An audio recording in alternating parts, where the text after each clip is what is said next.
Thanks for helping me count in, Dale. Hey, it's good friends, Sorry. good games.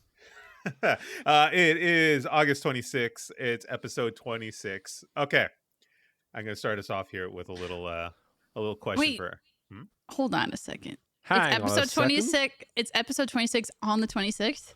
Yeah, Yeah. isn't that wild? Isn't that great how I planned that? Right? Cool. Isn't that Wow. isn't Honestly, that I was amazing how I distracted planned by that? Zen's mug, if I'm going to be honest, the Hershey's mug. Nice, The big nice. giant Hershey's All right. mug right there. Everest, I'm gonna start off the pod Possible today with a sponsor. question for you. Shoot. Why is Dr. Pepper better than Mr. Pibb? You know, I'm not a huge, ultimately, I'm not a huge Dr. Pepper person in general. So I am not the person to ask this question, actually. I just thought that, looking at all the store brands of what they name all of their sodas was hilarious to me. Like Dr. Thunder. Well, But I would say I don't have an opinion. I just think Dr. Pepper is better. well, this is what I learned from a Nah. good friend of mine who is a connoisseur in the peppered flavored soda category. Dr. Pepper is better than Mr. Pibb because Mr. Pepper got educated and went and got a doctorate. Oh. So he's a doctor. Oh. Mr. Pibb Okay. didn't quite reach that level. That's a legitimate reason to like a soda. Yeah. Mm. No, he's actually he's like a real connoisseur of the pepper flavored sodas, just like you. So if you're listening right now and you're just chiming in here, or you're just chiming into us on twitch.tv, we're having a long discussion about food, as we kind of almost always do. But we had this discussion about store brand versus major name brand, and then I got into this topic about how growing up my mom had this list of foods that you do not cheap out on, you always buy name brand, and one of them was hot dogs. So we had a lengthy discussion about hot dogs, and then Everest brought up the discussion of condiments and soda and how Shasta just ain't worth it. Condiments you have to be careful on. That's all I have to say. Also, Eric, my webcam's a little bit out of sync Slightly out of sync. on the OBS. It might be the stream because it looks okay. Mine, I can see a border below me. Oh, out of sync. Oh, out of frame. Yeah. Not out of sync. I Out was of looking at your frame. mouth to the Sorry. audio. Sorry. That's the wording, not the sync frame. Okay, there we go. Fixed. Haha. Well, it was. Come on, there we go. Let me Dill's check that. just living his ultra widescreen days. Yeah, I'm living in the future, baby. living in the Soon future. I'll become Wide Dill, the most powerful wideness thing in existence. That's Next Everyone fair. will podcast, you become can- wide. Next podcast, you can watch Dill in 3D. No, 4D. Yeah, I'll 4D. come at you. Whoa. I'll find you. I have your location right now. Best run. When do I get Dill in IMAX? You'd probably have to contact Bob Iger, but he's currently got some stuff going on right now with some strikes, apparently. Yeah, he's got issues. He's just hating people. He's busy. His Yeah. schedule is filled with just hating people that work for him. Schedule making bad live action remakes and fighting the strikes. I can't take this meeting. I got staff to hate. Sorry. Those animals asking for pay. Asking for more money. How dare they? Yeah. So the strike in Hollywood is still going on. Stay strong. Keep going. We also have some bad news this morning. If you guys did not know, the legendary Bob Barker passed away at 99 years old today. Host We of are the also talking about how that's the same age as Betty why White. can't I Betty White? why can't I think No. Betty White was also How- 99 as she You passed can't away. forget the goldenest of girls, Everest. How dare you? Wait a minute. And Do you Well, think- it's funny because I brought her up 2 weeks ago too, and somehow today she's like, Yeah. All right, we gotta think of it. Okay, you think because Bob Barker and Betty White both icons of entertainment, right? They had to have hooked up at some point, right? Well, They will never had know. to have. We'll never know. Now they took that secret to their grave, so we'll never know. also, I saw this tweet. You weren't actually here for this, Eric, and I found that this was quite brilliant. It's a nice touch, but also a little on the nose a bit. And this person said, "I cannot believe Bob Barker lived as close to 100 as possible without going over." Yep. I'm sorry. Someone had me that joke. I love it. I Oh. love it. Like It's much so respect bad. to Bob Barker, but I loved it. Would it Yeah, be I love in poor but taste? it's so bad. Would it be in poor You'd laugh at taste? Would it be in poor taste? I don't even know if the algorithm would fly with this. But would it be in poor taste to name this podcast "The Price Is Wrong, Bitch"? Oh my gosh. From I mean, Can it just Happy give it a Gilmore, like go? from Happy Yes. Gilmore. Yeah. Too soon. And it has to be too the soon. picture, Too soon. and it has to Too be soon. the thumbnail has to be like Bob Barker beating the shit out of Happy Gilmore. The Oh my fist, the God, part where he's yes. got the fist, like he Someone gets in commission that that now. boxing Just- stance. Too soon. Also, I'm apparently not wide screen as well, Eric. You are. I am. I got bad eyes. So is apparently he was 6 months away from less He than was. 6 months away 4 from months. 100. His birthday is December 12th. Yeah, less than 4 months. Yeah. Oh, wow. I I wonder if he was going for it. Like, can I make it to 100? If he was just like, nah, fuck it, I'm done. Wouldn't I mean- surprise me if that joke, it was like that joke that Zen just told. He just thought about it and was like, nah, it's a bit funnier if I just go now. I genuinely believe him and Betty White had a thing. There's no way they couldn't have. You never When? know. When? Are we talking Hollywood, baby. 20s? We're talking about 20s, 30s, 40s? Hollywood, We're baby. talking. They had I'm gonna guess, roughly a 60-year gap to get that nipped in the bud. Get it there, you know what I on. mean? It had to have Let's get it happened. on. You okay there, Everis? Yeah. Just So thinking about it. it had to happen. Also, it's tripping me out. Anyway, it's tripping me out because I'm looking at the OBS right now, and Everis is like channeling, like at the right angle. Everis is channeling like Haley Williams vibes. I don't know. I've gotten that before. Hang on a sec. Who's Haley Williams? I've Paramore. gotten that before, actually, especially when I was a redhead. I really got those comments, which I'm not complaining. Haley Williams is a cute girl. Oh, you have to look at like we're talking like 2010 Paramore. So like we're talking like 2010 Paramore. Now they're not quite they don't look quite alike because Haley's appearance has changed Older. drastically. But yeah, she's a little bit older. But like yeah, it's like you're channeling like that 2010 Haley Williams vibes. You know, I was go. gonna say I was trying to think who Haley Williams was, and I'm just like, oh, the lead singer of Paramore. There you go. She's the know- princess. Going back to the Bob Barker thing, I Okay. have to ask, Hmm. of all the people in their generation that were in movies, why do you think those two specifically got together? Dirty-minded brain. That's all you have to say. It just seems like it would be. It was meant to be. Yeah. No, was meant that's to not. be. That is such a Hollywood answer. Do It was not. meant to I, be. no, why? Hollywood. Why? That is on the Baby, same they all- scale. This is on the Hollywood, same baby. scale. Okay, look at. That would those two would be on the same scale of like Justin Timberlake and Britney Spears. It's just one of those things where if they weren't going to do it themselves, the industry would have done it for them. One did movies, one did game show hosting. Okay, Mhm. but you So act they were like both in that's entertainment. okay. So like Kardashian, who did absolutely nothing but just be and exist, married all these football players. So Which one? well, Kim married one of Exactly. them. No, Kim married one, and then I'm sorry, no, the other one married like Lamar Odom. So like So they're you all can't keep track. they're all rolling in athletes, you know. can't And now keep they're track on. of this. I take it back. Well, Kim's out of her musician phase now. Now the other one's in her musician phase and dating Travis Barker. So I don't know these things. I don't really care. I don't follow.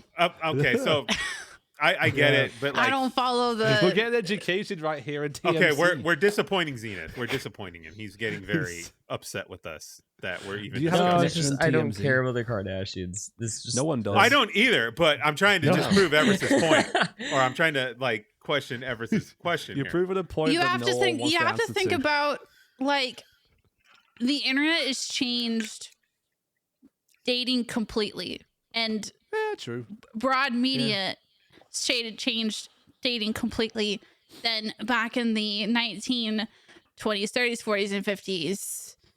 So It's hard to imagine. I don't know. I don't know if their paths would cross exactly. It's possible, I feel like but it it's would not as because- possible as it would be today. I see your argument. I see where you're going, but I don't think it's as possible. So, Everis, you actually raise a very good point because Okay. obviously, like during like the internet days, people are a lot more connected. Where even if you're in entirely different industries, like a lot of people will like mix and mingle. Like for example, a lot of athletes just hang out with high profile actors, like as if it's just a normal thing to do. And musicians. Yeah. True. Same thing. But whereas like back then, probably like they probably could have like known each other and respected each other, but probably didn't meet until like much later on in their lives. Right. when- Which is So- interesting too, because this is an interesting thing, and it's kind of like one of those topics. If I'm like fascinated by any topics of like Hollywood or anything like that, is like the era of pre-social media, because back then, like these celebrities didn't have their like lives out there for the world to see like that, right? With the exception of what they did for work. Yeah. So like there is a whole subset culture and like websites and stuff of like pictures of nightclubs and stuff like that, where all these celebrities hung out and were able to be themselves. And not like, and it's all like, you could tell that it's just a group of people and friends that are friends with each other and are interested in talking and hanging out with each other, and they're just locked away in their own little like nightclub. Like these pictures are fascinating because it's like you bring up, there's like they're just hanging out with each other, right? They meet each other for the first time, they're just hanging out and they're just chilling, and then none of the outside world saw that up until 2006 to 2010. So I just read something. Bob Barker He did and it. Betty White don't like each other, Whoa. Oh. and it's because of an elephant. What? Not an elephant in the room. This- an actual elephant. This sounds Huh? like something someone cooked up for like Drama. clickbait. For clickbait. But explain. What about the elephant? It's on TVSquad.com. Okay, TVSquad.com. Bob Barker almost did no show at Game Show Awards because of his feud with Betty White. Whoa. Apparently, they got into a heated debate over Billy, an elephant at the Los Angeles Zoo, who had overgrown his enclosure, so the elephant's too big. Oh, animal Okay. activist. So Bob Barker, activist. Wow. passionate animal rights activist, fought to relocate the elephant to a sanctuary in San Andreas. Betty White, also an animal rights activist, fought to keep the animal at the zoo but in a bigger enclosure. But Betty White's side won the debate. Barker has labeled Betty White as his sworn enemy ever since. Oh. Wow. So he has an Damn. enemies list, or had an enemies list. Yeah, Yeah, they'll fight to the death in Yeah. heaven Yeah. or wherever they are. Maybe that's what happened. Maybe like Betty White lost a duel, and that's why she died first. Jesus. Oh man. my Oh god. my! No, I don't think Be a that's the joke. case. Oh Like a my JoJo fight. god. Yeah, dude. It's been so it's been a bad week for just mortality. I mean, wrestling legend Terry Funk passed away earlier, Yeah, like I a couple saw days that. ago, Oh my and then gosh. the next day, young wrestling like icon Bray Wyatt passed away. Yeah. And then now it's Bob Barker, and then there was also a guitarist for the like a famous '80s hair band Whitesnake. He also passed away this week. Like it's a rough week. We're Yeah. all feeling it.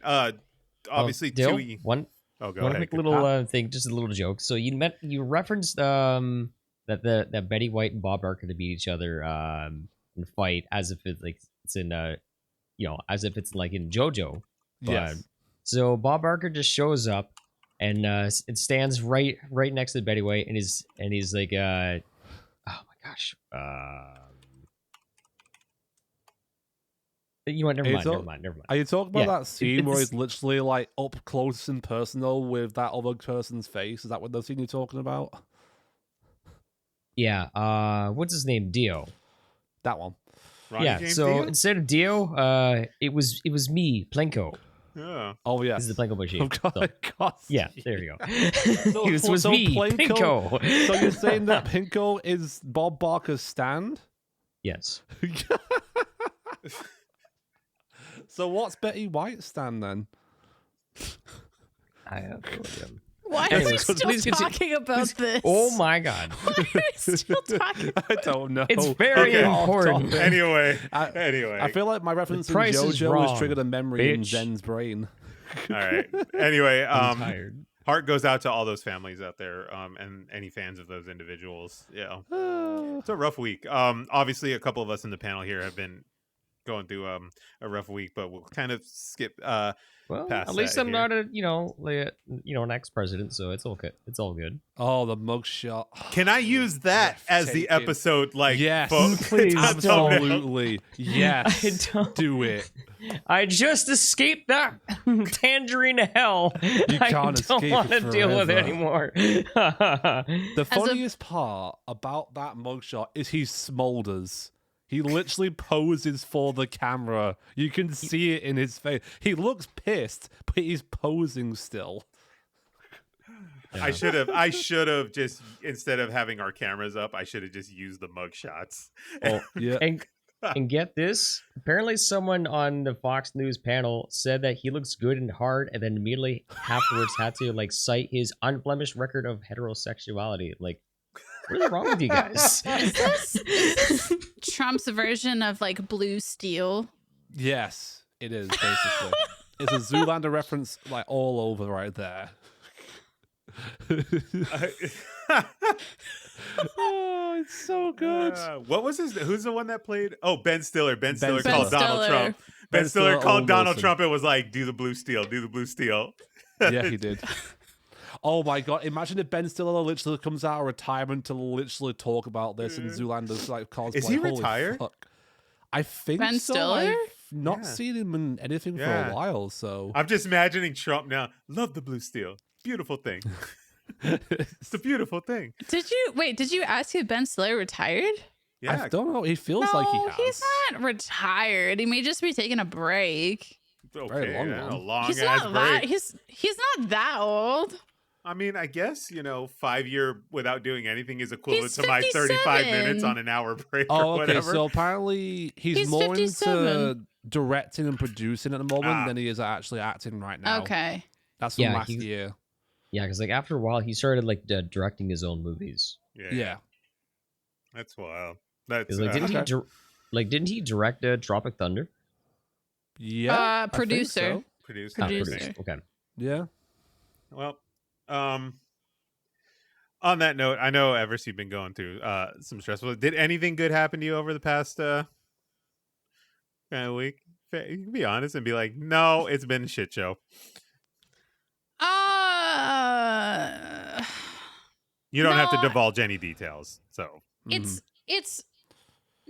just a lot of waiting. I'm pretty excited though. I'll talk about how I'm going to be going to the Dave Matthews concert next weekend for the full week. Do you know about it? no, I So don't know if they know things are still going. Annually Dave Matthews comes to the Gorge Amphitheater every Labor Day weekend and like every year. And it's a full weekend thing. Like people come and bring their campers. They, smoke a lot of weed. It's just like a fest. We're staying in a hotel. But it's this like big, huge, like concert thing. And he brings in like guests, musicians. It's a good time. If you're into like 20-minute guitar solos and stuff. So, I've listened to Dave Grohl's literal instrumental like song for like over 30 minutes long. So yeah, sure. Okay. I'm stoked. It's a good time. Like we're talking like this is like 30,000 people. Cool. How are we getting there? How are we getting there? I'll do an airdrop. I'll just get one of those like Is that a legitimate question? Well, you said you were like, you asked me how I'm gonna get there, so I'm asking you how you're gonna get there. 130. Dive. You Wait, asked us. I asked that? Yeah, you were like, ask Yeah. me how I'm getting to the Dave Matthews Band concert. I could have sworn that's what she said. Did I hear it wrong? Did you ask No, I'm him? excited for the Dave Matthews Oh, okay. concert. I thought you were saying like, ask me about the Dave Matthews or how I'm getting to the Dave Matthews Band concert. I We're could have sworn that's what I heard. driving. Okay. We're driving. But yeah, it's gonna be a whole weekend spiel. I'm pretty excited for it. But that'll be after we know what's going on with my car. We may have to like somehow in that mix look for a new car, but You can always just rent one too. It sucks, but you can rent one. yeah, it's true. considering San Francisco is like Gotham City right now. I was telling pal, I was like, if I'm gonna go to San Francisco for any reason right now, I'm renting a car and going up there. Let the rental company deal with it. But San Wait, Francisco. what do you mean Gotham City? If you have Gotham not City. heard, San Francisco is just ridden with crime right now. Like there are Okay. there are literally rings of people, massive massive theft rings. Like they're breaking into just stores in large groups of 20, 30 people and Oh, robbing so them. like Portland, what Portland's been for the past like friggin' 4 years. So now. another thing that's going around is like up in San Francisco. It's happening a lot up there. San Francisco, Oakland, etc. There's groups of people just driving around in cars, and they go into parking lots, look into all the cars, break the windows, and take whatever. It's gotten so bad to the point where people on the street parking their cars leave the trunks open, the windows open, everything, just so they don't break them. Jeez. Bloody hell. Yeah, it's gotten really, really, really bad. And it's like, it breaks my heart because that was like one of the cities I was considering before I came to LA. And like, I'm kind of glad I dodged that bullet. It's really bad up there right now.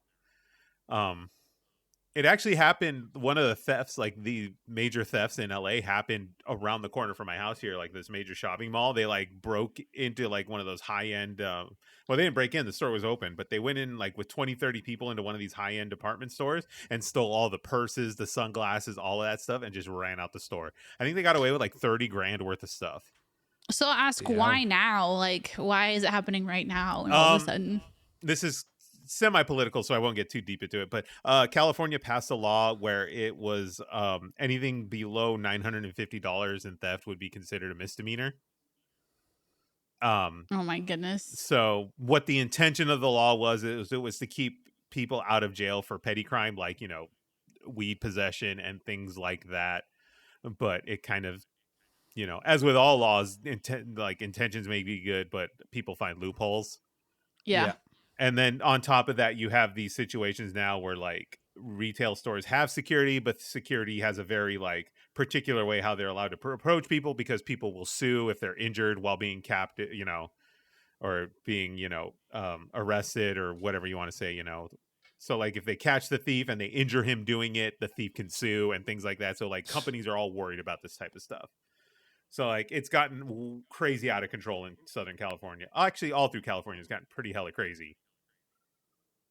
You know, it's really, really bad. See, Prom brings up some of that. There's a meme going around where it's like a coupon worth $950. You know, Wow. it's gotten pretty rough. Which is you know, I don't know if that's the situation up in Portland or whatever Portland has. And then there's the economy and all kinds of stuff that's just driving people to crime. California government redacted. We made a mistake. Yeah, you know. Sorry, no takesies backsies. Yeah, it's kind of a mess right now. Wow. But I hope you enjoyed Dave Matthews. I hope it's a Yeah. blast. I hope it takes your mind off some of the stress you're dealing with and you have a good time. Yeah. Definitely a lot of this week has been like trying to find like the little things, you know what I mean? Like Josh is Yeah. so sweet. Like he took us out for a really, really good burger a couple nights ago, and that was really nice to just get out of the house. Because I mean, the Ooh. biggest thing right now is I'm at home and I'm alone all day. Right. doing And you're nothing. just like, Now, normally people would be like, "Oh, that's great. That's like the best day ever." But it's like, you know, we're trying to move in the next year. We're trying to like event. We have like house streams on the horizon and like all these things, and it's like it's harder to contribute to that goal now. Like I can't contribute to that goal right now, and that's Right. what's stressing me out. no, I don't. So it's blame like you. I can't enjoy playing video game. I don't enjoy doing, you know. So I'm just like kind of like I don't know, really anxious all the Yeah. time. And it's So- like, it sucks too, because like, you're like, oh, I'll go take a walk. And then you go take a walk. And then all you think about while you're walking is all the shit you're dealing with. Yeah, I was thinking about taking a bike ride, but I was like, Yeah.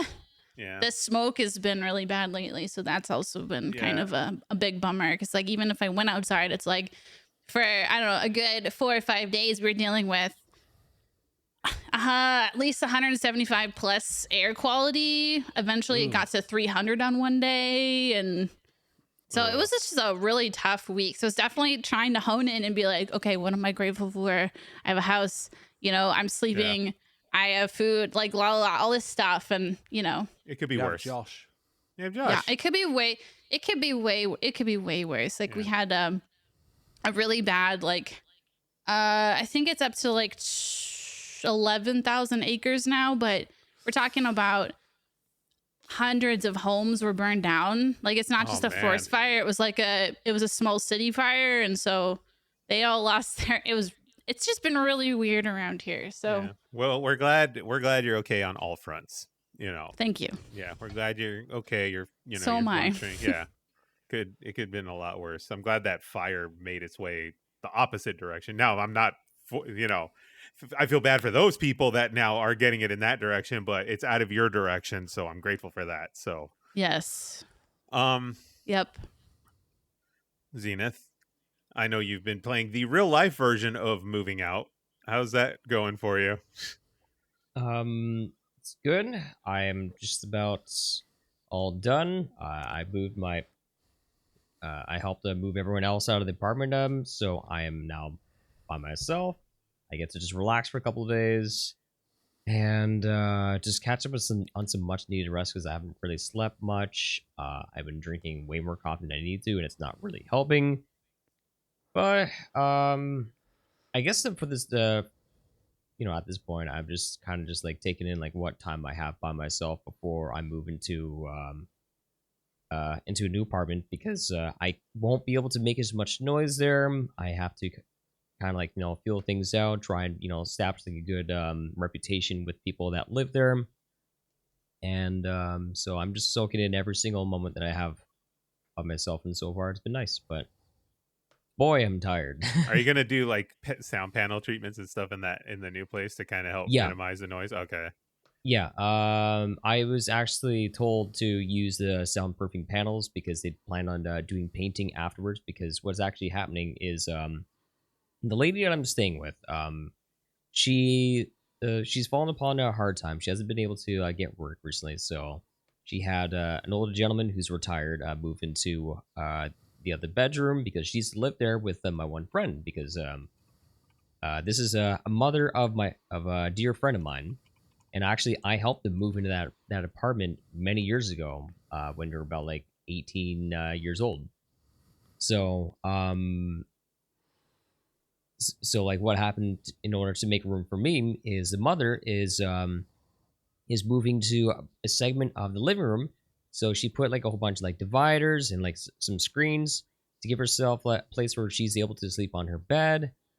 And she has like her own like little living area, her living space, while still like not giving up the living room. And then I'm gonna be moving into her bedroom. But like after I'm done there, she wants to like paint the walls all over again. So she said, please do feel free to use soundproofing panels, whatever makes it easier. I'm actually planning on putting as much furniture in the room as I can to try and soak up some of the acoustics of the noise. room. Yeah. Put a carpet on the floor. Did you have a conversation? Like the what is Twitch conversation? Oh yeah. So, the conversation that I had with her is first of all, she's not tech savvy. Like my mother would be on her tablet or laptop every day. She would use computer practically every single day. She worked computers for work. Whereas my friend's mother, she watches like things on YouTube, like those like old shows, and that's about it. She's not tech savvy at all. So I have to say, so it might seem like I'm talking to myself.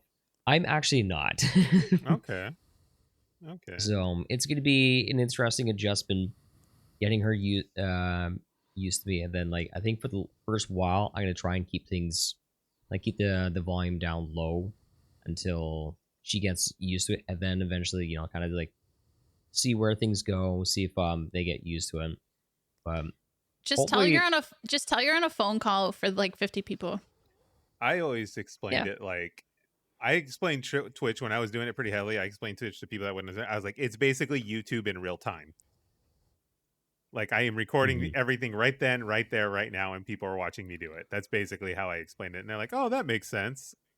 And then they're like, what kind of videos do you make? I said, oh, video game videos. And then they pretty much That's it. Yeah, they're like, oh, I get it. Conversation done. They're like, oh, video games, I get it. It cracks me up in my job because people ask me like, oh, what do you do in your free time? What are your hobbies? Blah, blah, blah. And for those who don't know, I'm a massage therapist. So people will talk to me while they're having massage. And they they're like, oh, what do you do in your free time? It's like, oh, I YouTube. And they're like, you know, because that's just the easiest way. Everyone knows what YouTube is. And I'm like, oh, what do you YouTube? And then, you know, they ask way too many questions. And then they get to a point where like, oh, I don't know anything about what you're doing. And that just makes it really awkward. So it cracks me up how people try and then when I'm like, oh, I play video games, they're like, oh, what video games? I'm like, what video games do you know? Yeah. And they're just like, Call of Duty. I'm just like, nope. Or they give you the whole, my son plays a lot of Call of Duty or something like that type of thing, right? And then yeah. I've actually been surprised by a few people. They're like, oh yeah, my son does this or my blah blah does this. So it's like occasionally you'll get a person who kind of knows what you're talking about, but most of the time it's just like, don't even ask. It's not all that abnormal anymore, because I've noticed now, like when you say the word live stream, people are like, oh, you mean like Instagram Live or like they do on TikTok, like something like that. I'm like, yeah, it's pretty much that, and it's just video games. I'm also starting to notice like people, because I work in IT, so like people will come into my office, like these moms, and they're like, yeah, my son wants a gaming PC. How much is this going to cost me? And I'm like, I hope your bonus is good this year, girl, because I try to do my best to give them the best like reason, because I'm not an advocate for a parent spending, $3,000 on a gaming PC if they don't have the means for it. I was like, you can go to Costco. Advocacy would be, if they want it, they need to be old enough to pay for it themselves. Yeah. I understand, because she wants to get it for like her kid for Christmas. She's like, my kid's been doing really good in school. He's getting good grades and yada, yada, yada. And I said, I don't know if the gaming PC is going to help that or maintain that, but I was like, you can go to Costco. They have like, starter gaming PCs for $1,000. They do. And they're not that bad either. They're not that bad. Well, they're not that bad. It's just that the PC gaming community, I'm talking to all you out there, a lot of you are toxic, and you'd be like, oh, you don't have this water-cooled 4080 rig, da-da-da-da-da-da, that's like $5,500. Your computer is ass. It only gets 120 frames instead of 240. It's like, it doesn't matter. Like, the most popular gaming PC right now is literally a Steam Deck in the palm of people's hands. True. So, times are changing. But yeah, like I get that a lot. My kid wants a gaming PC. Where do I even start? And things like that. So it's not. I am the PlayStation Portable. Yeah, it's not that no. abnormal. That's how you get them off gaming for life. Just like, what the fuck is this? Yeah, no, times have changed. Times have definitely changed compared to 5-6 years ago when no one had any idea what live streaming was. Dill, what have you been up to? I have had a nice relaxing 3 days because I've had 3 days off from work. Ooh. I even had a day off from work, which is nice because the last 2 weeks have been quite busy. Last week I worked 6 days, so I only had like 1 day off in total.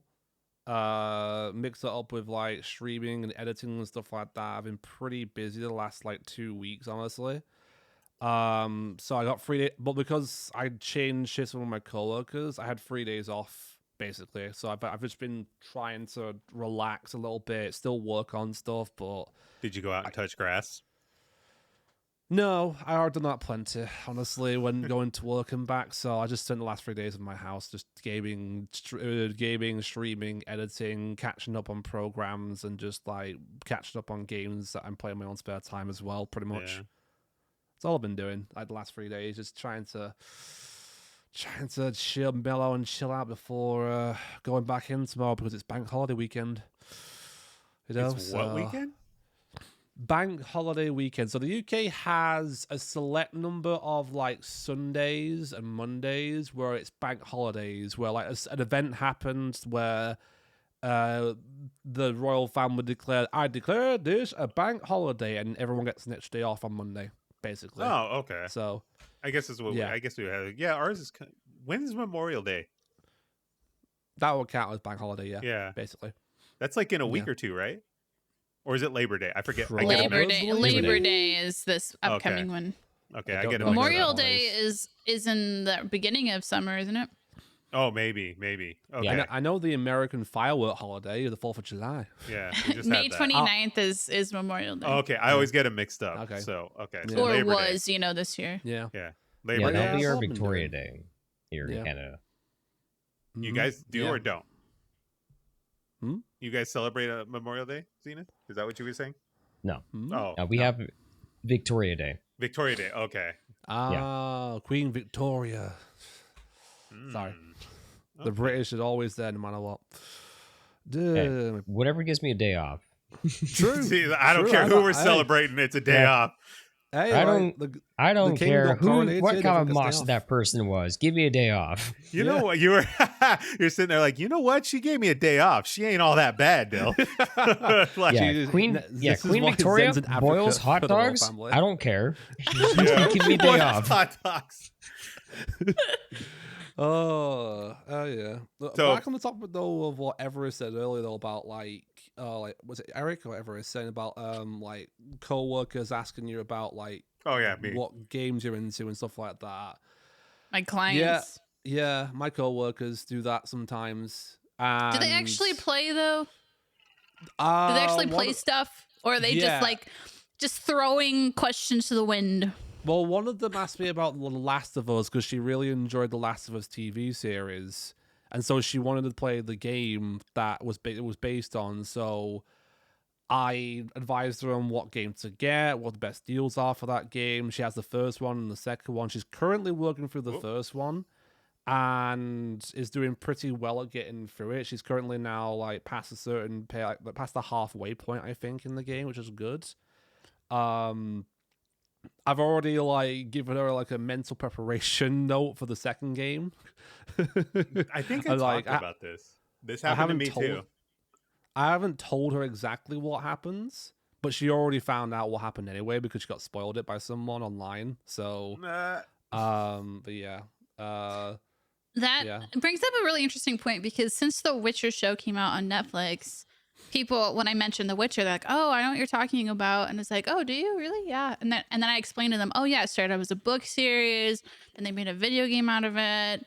And like, "Oh, I didn't know that. I thought it was just the show." So it's like it's kind of interesting how these video games are turning into TV media. It's Yeah. it's actually a very, very interesting topic, which I think will probably be one of our big discussions at the end of the year here. But I'd say so. the same thing happened to me. This this lady at work, she's one of our like managers in the Midwest somewhere. She's like, "Oh my god, I'm obsessed with this Last of Us show. Have you watched it?" Mhm. I was like, "Girl, I live The Last of Us." And she's like, Yeah. "How the hell did you do that?" And I said, I dedicated 15 hours of my life playing that video game nonstop over a 3-day weekend. Only Only 15. only 15? Only 15. Yeah. Well, it was the PS3 version or whatever back at the time when I rented it. Oh, I put the PS4 version. Yeah, I rented the PS3 version when it came out, and I was like, I lived it. And she was like, "How the hell did you even do that?" I was like, "It was a video game," and I played it all over the course of a weekend, on a Blockbuster rental or whatever at the time. Nice. And she was like, "That's crazy to me. How would you even do this in a video game?" Da da da da da da. Da. And I was like, Hard. Yeah, it was hard. "It was hard." And she's like, "What kind of video game is it?" I was like, "Well, you got to avoid those clicker things and all that stuff." And she's like, "Oh, wow." And she was like, "I like the big fat guy that came out of the cabin." Spoiler alert. bloat.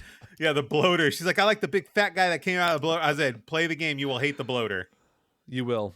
And then Absolutely will. try going to the bloater with no ammo. And she's like, "I don't even know what you're No. talking about." And then she was like, "I love Joel so much. He's such a kind soul and da da da da da. He's so broken." And I said, "Oh, he's going to be broken. All right." Oh, And then Oh she was my like- god. She was like, "I don't get it." And I was you like, will. You will. You will. You will. Come talk to me in about a year and a half when the second season airs. And Oh, you'll it's know. gonna be more than a year. and a Yeah, half, now it's at probably this like point, 2 yeah. or 3 years. Yeah, but Yeah. I was like, wait, you'll see. You'll see. Yeah. And I did tell her. She was like, because I think this was like Oh. 2 or 3 episodes before the finale. Okay. And she was like, I'm waiting for this thing to I'm waiting for this moment in the show to like really bring this thing ahead. And da, da, da. I was like, wait till you get to the giraffes. Like, Oh yeah. wait till the giraffes come. And she was like, the giraffes, what the hell? And I'm like, yeah, just wait for the giraffes, you'll see.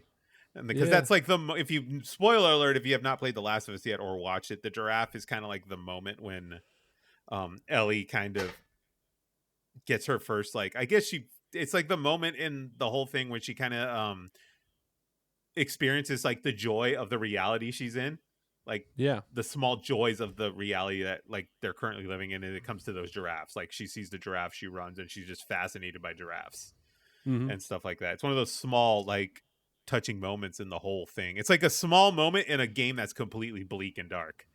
So Yeah. True. great stuff. Yeah. On my front here, I had a birthday.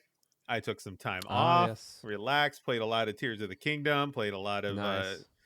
other games, and got caught up on stuff. I'm just breezing through that stuff. My So brother. you can ask the question. Hmm? The question. No. How does it feel being 40? Oh, that. I thought, well, I was like, is Pal in the room or something? I was like, why would I do No. that on my own birthday? No.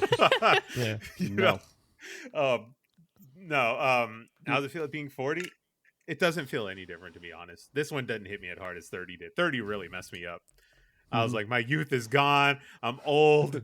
Like, I'm screwed. But no, 40 is not so bad. I know where I know where I stand in life. I know the kind of person I am, and my beliefs and all that stuff, and what I stand behind. And like, I feel like one of those, like, I guess, what's the word? How do I word this? I feel like one of those content adults, if that makes sense. Yeah. Like, I'm content with my manhood and where I'm at in life and all that good stuff. I'm getting content. 55 hit my mom pretty hard because that's when you start getting like the senior discount for stuff, and she's like, I'm not a senior. What are you I fucking talking can't about? I can't wait. I'll tell you right now, if I could take 55 now, I would, because you know what? $4 movie tickets, I'm down.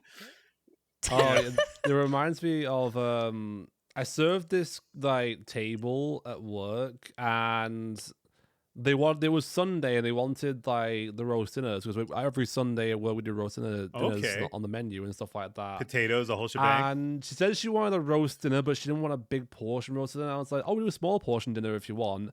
Failed to mention it's the senior option for roast dinner. So when my coworker went over with the food and says, the senior roast dinner, and she was like, what? Senior, So, she's like, what? I'm not a senior. What are you talking about? I'm like, oh, oopsie daisy. I could bring you the kids portion, like, you just insulting her kids- either way. Here's the secret. The kids and the senior are the same portion. Right, exactly. Just different pricing. On top of that, last night, my throat's a little haggard, if you can't tell. If you can't tell, thank you, but it's a little beat. I marked a bucket list moment off my life last night. I finally, after 40 years, Yeah. not quite 40, after 39 25 years, I have finally seen Metallica live. Nice. Ayo. I saw Pow's Instagram last night, and that arena is really something. So let's talk. This was at the SoFi Arena. This is the brand new arena we built in Los Angeles for the Rams. We just had WrestleMania, the Super Bowl. Taylor Swift was just there. Beyonce is going to be there next week. So like, this is the big arena that we've put in LA. It's so big. It holds 70,000 people. God damn. And it's pretty cool because half of it sits underground. Like, they built it at ground level and it goes down. And then some of it goes above ground. That's Is that so is that 70,000 seats? Because what about the mosh pit at the bottom? See, that's what's interesting. I'm going to assume, because when I look at Wikipedia, I'm assuming it's utilize that as a football stadium. American football for you that are foreign. Right. So it's utilized as a football stadium. So I'm going to guess that is 70,000 seats. Okay. Wow. Damn. I'm going to guess. I could be wrong, but the Metallica show was pretty damn full, and it looked insane. You saw the pictures, Everis. It looks insane, right? Before Metallica got on, I was sitting there thinking during the break, I'm like, Taylor Swift filled this place. Like 70,000 seats and the floor. Like, she filled it. That is insane to me, that how big this place is. It's a beautiful stadium. Sound wise, I wasn't that really content with it because it's a lot of echo, because it's like Oh yeah. outdoor, semi outdoor. So there's a lot of echo and it's kind of hard to hear things. Yeah, Especially when you're talking about like hard rock. Yeah. A You lot of know, echo. it really relies on the band being like in tune with each other, like really like spot on. We got very lucky because we went to a few arena shows, nowhere near the size of what you were watching. Yeah. We went to arena shows and we saw like Smashing Pumpkins, and it's like I couldn't hear anything. Yeah, it's hard. But we watched Foo Fighters, spot on. Like it was great. Yeah, it wasn't comes perfect. Down to the sound guy. It comes it down was to the echoey, sound guy. but it was good. Yeah. So would you say that Metallica was their concert like really loud? I wear a lot of earplugs to concerts now, just to protect what I have left, and I forgot them unfortunately today, and I was like, okay, I'm gonna go on. But it was not ear deafening loud. Like, would it have been if you were at the bottom? That's where I'm that's where I'm kind of trying to gauge it, because I feel like the sound, because it feels like we were above the speakers. Like they have the speakers that kind of like curve, like they build them in a curve, so the sound like bows out. But I still felt like Pow and I were above the speaker rig to an extent. So I feel like if you're in that second tier or bottom tier, you would get a much better sound experience. Plus the cheering and the singing, the crowd rises up and it creates this big echo. So a lot of it was kind of hard to see. It is not my preference to see like a concert where I would think sound is imperative. So like, I don't know how you would define that, you know. If you're trying to go see like an intricate concert with lots of guitars and instruments and things of that sort, it might not be the best experience. If you're going to like a hip hop concert or something like that, where it's, you know, tracks playing in the background and someone sings on top of them, it might be a better experience. I don't know. But, and this again, like I was saying, comes down to a sound guy, like how the sound guy is mixing everything in house. That can make a difference. It did gradually get better as the show went on, because sound guys adjust, like, oh damn, the crowd's really loud, and they'll adjust, you know, things to kind of level it out. But overall, experience wise, concert wise, amazing show. Like these dudes, any musician knows that plays guitar knows how difficult Metallica actually is to play. Like they may sound simple, but those riffs and that chugging and stuff like that is very, very hard on the wrist. And to see this man do this stuff at nearly 70 years old is just mind blowing to me. And I was blown away. Incredible show. Lots of pyro and like sparklers and fireworks and stuff like that. Great show. It's a 2-night deal, so I get to go back Sunday. Nice. And then there was a Pantera reunion, which it was more like a Pantera cover band, because 2 of the founders are no longer with us. So yeah, I actually got to meet both the Paul brothers when they were still alive. That's insane. You met Dimebag Darrell, huh? Yep. You're a lucky man. Dimebag's like an icon in guitar world. Like he's literally an icon. Yep. I mean, I met him, but like I actually have a picture taken with Vinny. That's pretty awesome. Yeah, that's pretty awesome. But they sounded great. They sounded great. They tight, in tune. Vocals sound great. Great show.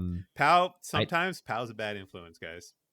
She was just like, I kind of just want to go. And I was like, I'm trying to save money here. And she's like, come on, let's just go. Da-da-da-da-da. Because part of it too, I was like, in my head, I'm like, these guys aren't getting any younger. These tours really do take a toll on the body when you're that age. Yeah. There's a lot of concerts that are doing like their 20-year anniversary of this album or 30-year anniversary of this album, and it's crazy. In my head, I still feel like it's like 2010. Yeah. You know what I mean? Like when the 90s were just 20 years ago, or the 80s were just whatever, you know. That's what my head thinks. Yeah, it's getting to that point where I'm like, I need to go see this show, otherwise I'm not going to get to see it. And I was like, yeah, I'm going to go. We got tickets cheap. 2-day ticket was like $100, but they rip you on parking. Ooh. Ooh. That SoFi Stadium parking is like literally like $90 for some concerts. Is there any way you could take like? Do they have like public transportation, like a light rail or something? They do have like we do have the subway system that will get to a stop, but it's like a 30-minute walk from the stadium, but they're trying to adjust Oh. it. They're trying to adjust it so they have shuttles that will pick you up at the train station, take you straight to the stadium Okay. and back and forth. They have parking rides and stuff like that. LA's really trying to revamp because we get the Olympics, I think, in 8 years, 4 or 8 years. Oh, okay. What? Yeah, so we get the Olympics. Wow. We don't get it next. We get it the one after. Is that summer? I think we get summer, yes. That makes sense. Why would Yeah. we have winter in California? Right. So we get like summer. We're getting like the Summer Olympics. I think not this next one, but we get it the next one. So like Paris gets it. 2028. Yeah, I think Is that we what get you're it saying? 2028. Yeah. Wow. So Paris next year. yeah, so we get it 2028. So now LA is really That's why we're building all these stadiums. Like we're revamping all Okay. the stadiums. We're tearing down old ones and building new ones up and stuff like that. And like it's all for the Olympics. We're revamping the whole train system. We're building trains that get to places they didn't get to before and stuff like that. It's like a Wow. full-on overhaul. The last time the Olympics were in LA is 1984. I was 1 year old. Talking crazy. I was minus 12 years old. That's minus 12. But it was a pretty big deal. Like I'm hoping I'm in LA when it happens. I'm hoping. I would love to see the torch thing run through because they run the torch through the neighborhoods of LA. So like it runs Nice. through like major key points of LA, and it would be cool to see the torch go through. Man, I wonder if, because by then we'll be in the Southwest. That'd be so cool to see the Olympics. Like that would be just so cool. Like crowds aside, I can deal with it. To be able to see the Olympics in person would be so cool. I mean, if I'm in LA when it happens, like if I'm in with a reasonable distance to go see it, I might try to get a ticket for something Yeah. and see it. If you want in, I'll let you know in 2028. I'll let you know. Hey, we're gonna get a ticket. Beach volleyball. Yeah, That's my like- favorite. Yeah, let's see if we get a ticket for something, and we'll see. It'll be a fun trip. We'll It'll see be what we can do. fun. Yeah, we'll see what we can do because I would love to see an Olympic event. I obviously have never gotten the opportunity, but yeah, that's Me me in a either. nutshell. Sell Metallica, Nice. pretty wild experience, and then I'll see it again on Sunday. I'm taking earplugs Sunday though to give my ears a rest. Yeah. Yeah. You have chronic tinnitus, right? Oh yeah, I have chronic tinnitus. This right ear, I've noticed this right ear as I've gotten older, I don't hear as well out of it. It was Aw, bad before, like it man. was rough before, right? But now Yeah. the right ear is getting to the point now, like where if I'm driving and Pow talks to me, like You have to turn your head. Nothing. I have to like lean in so I can hear it in the Yeah. ear and stuff My like that. mom, if she's watching, like if she's in church or whatever, she has to like turn her head, like her ear over so that she can hear better in that ear. Yeah, I don't hear out of this one as well anymore.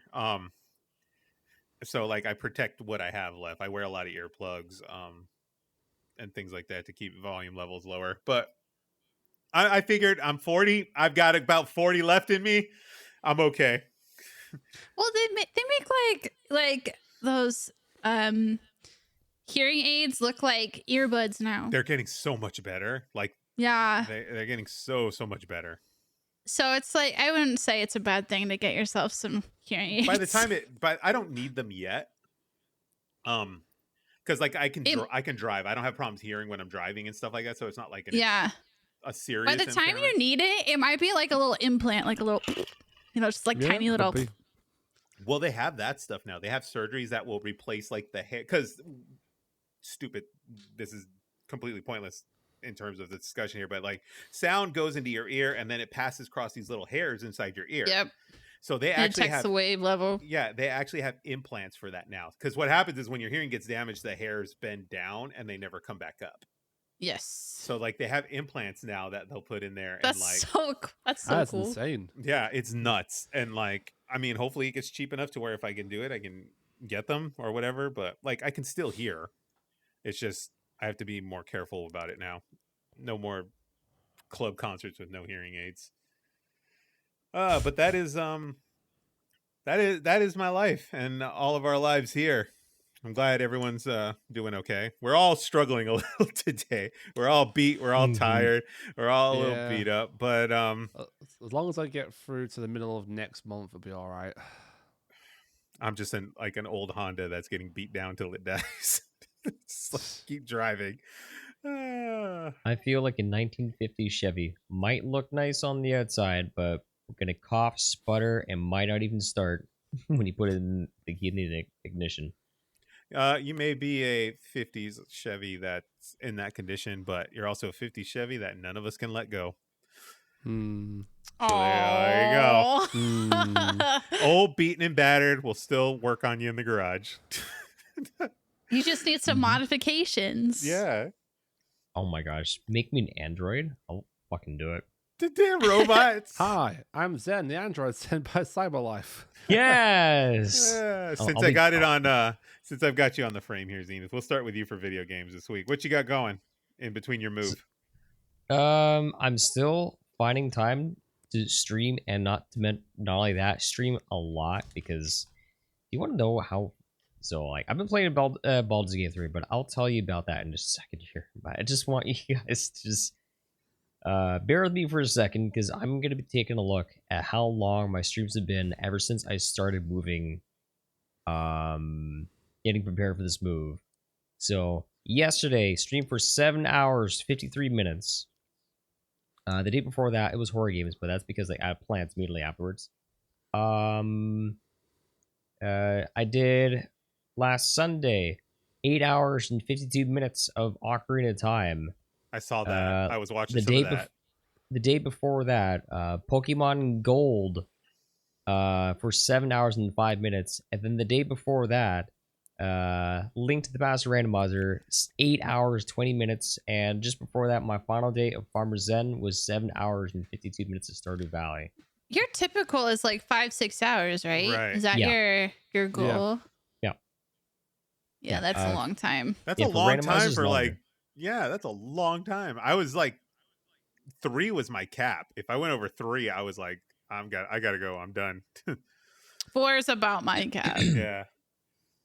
Yeah, for some reason, it's the thing with like when I'm playing like a lot of randomizers is I get into the mentality of where I'm thinking, okay, so I haven't checked this area yet. I need to go over here. I have this.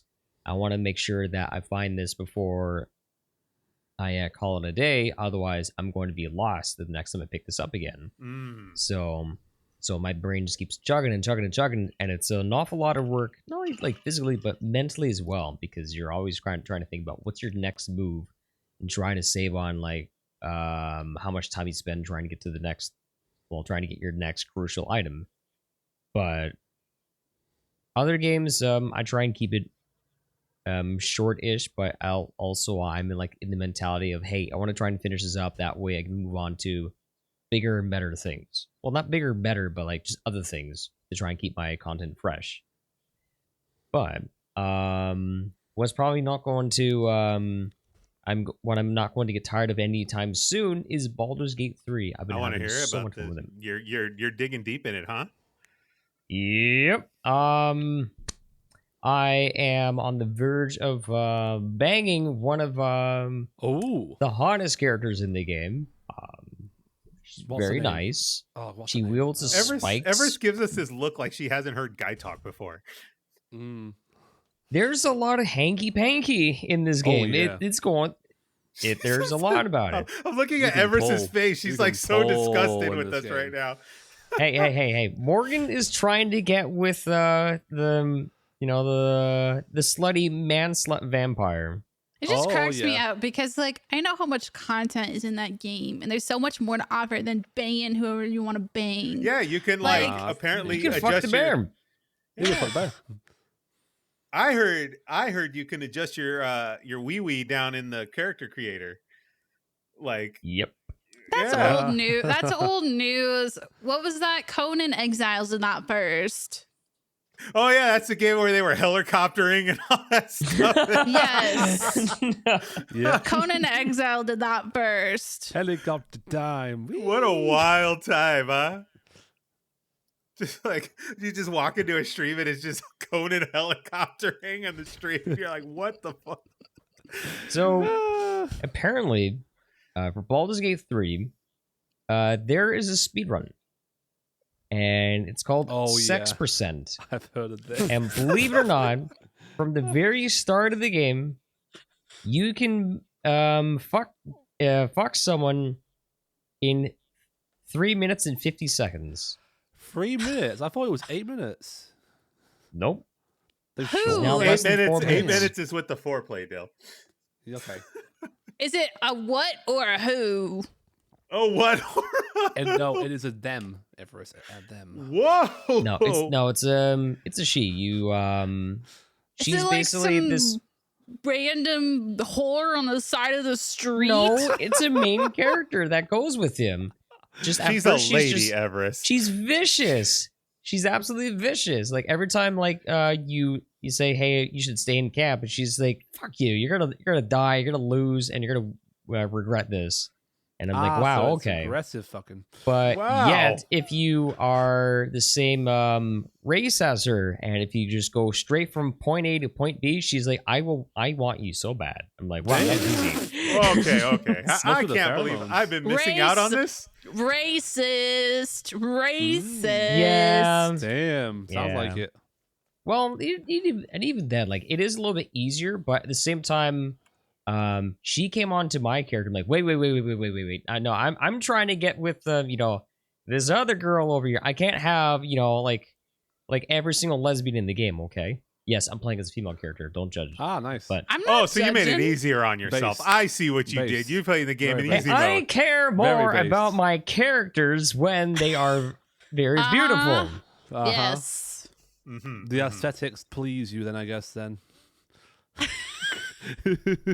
All right. I don't know how I missed out on 3 of these Baldur's Gate games. Apparently now I'm invested. How much is this? Oh, full price Um, probably. Yeah, full price. $59.99. But Yeah. the amount I'd of say content. it's worth it for the amount of content Yeah. that's available. Yeah. Yeah. I heard that you can get a completely different ending on different parts of the world. Oh yeah. Like Yeah. that's big. There And are something like 16,000 different endings.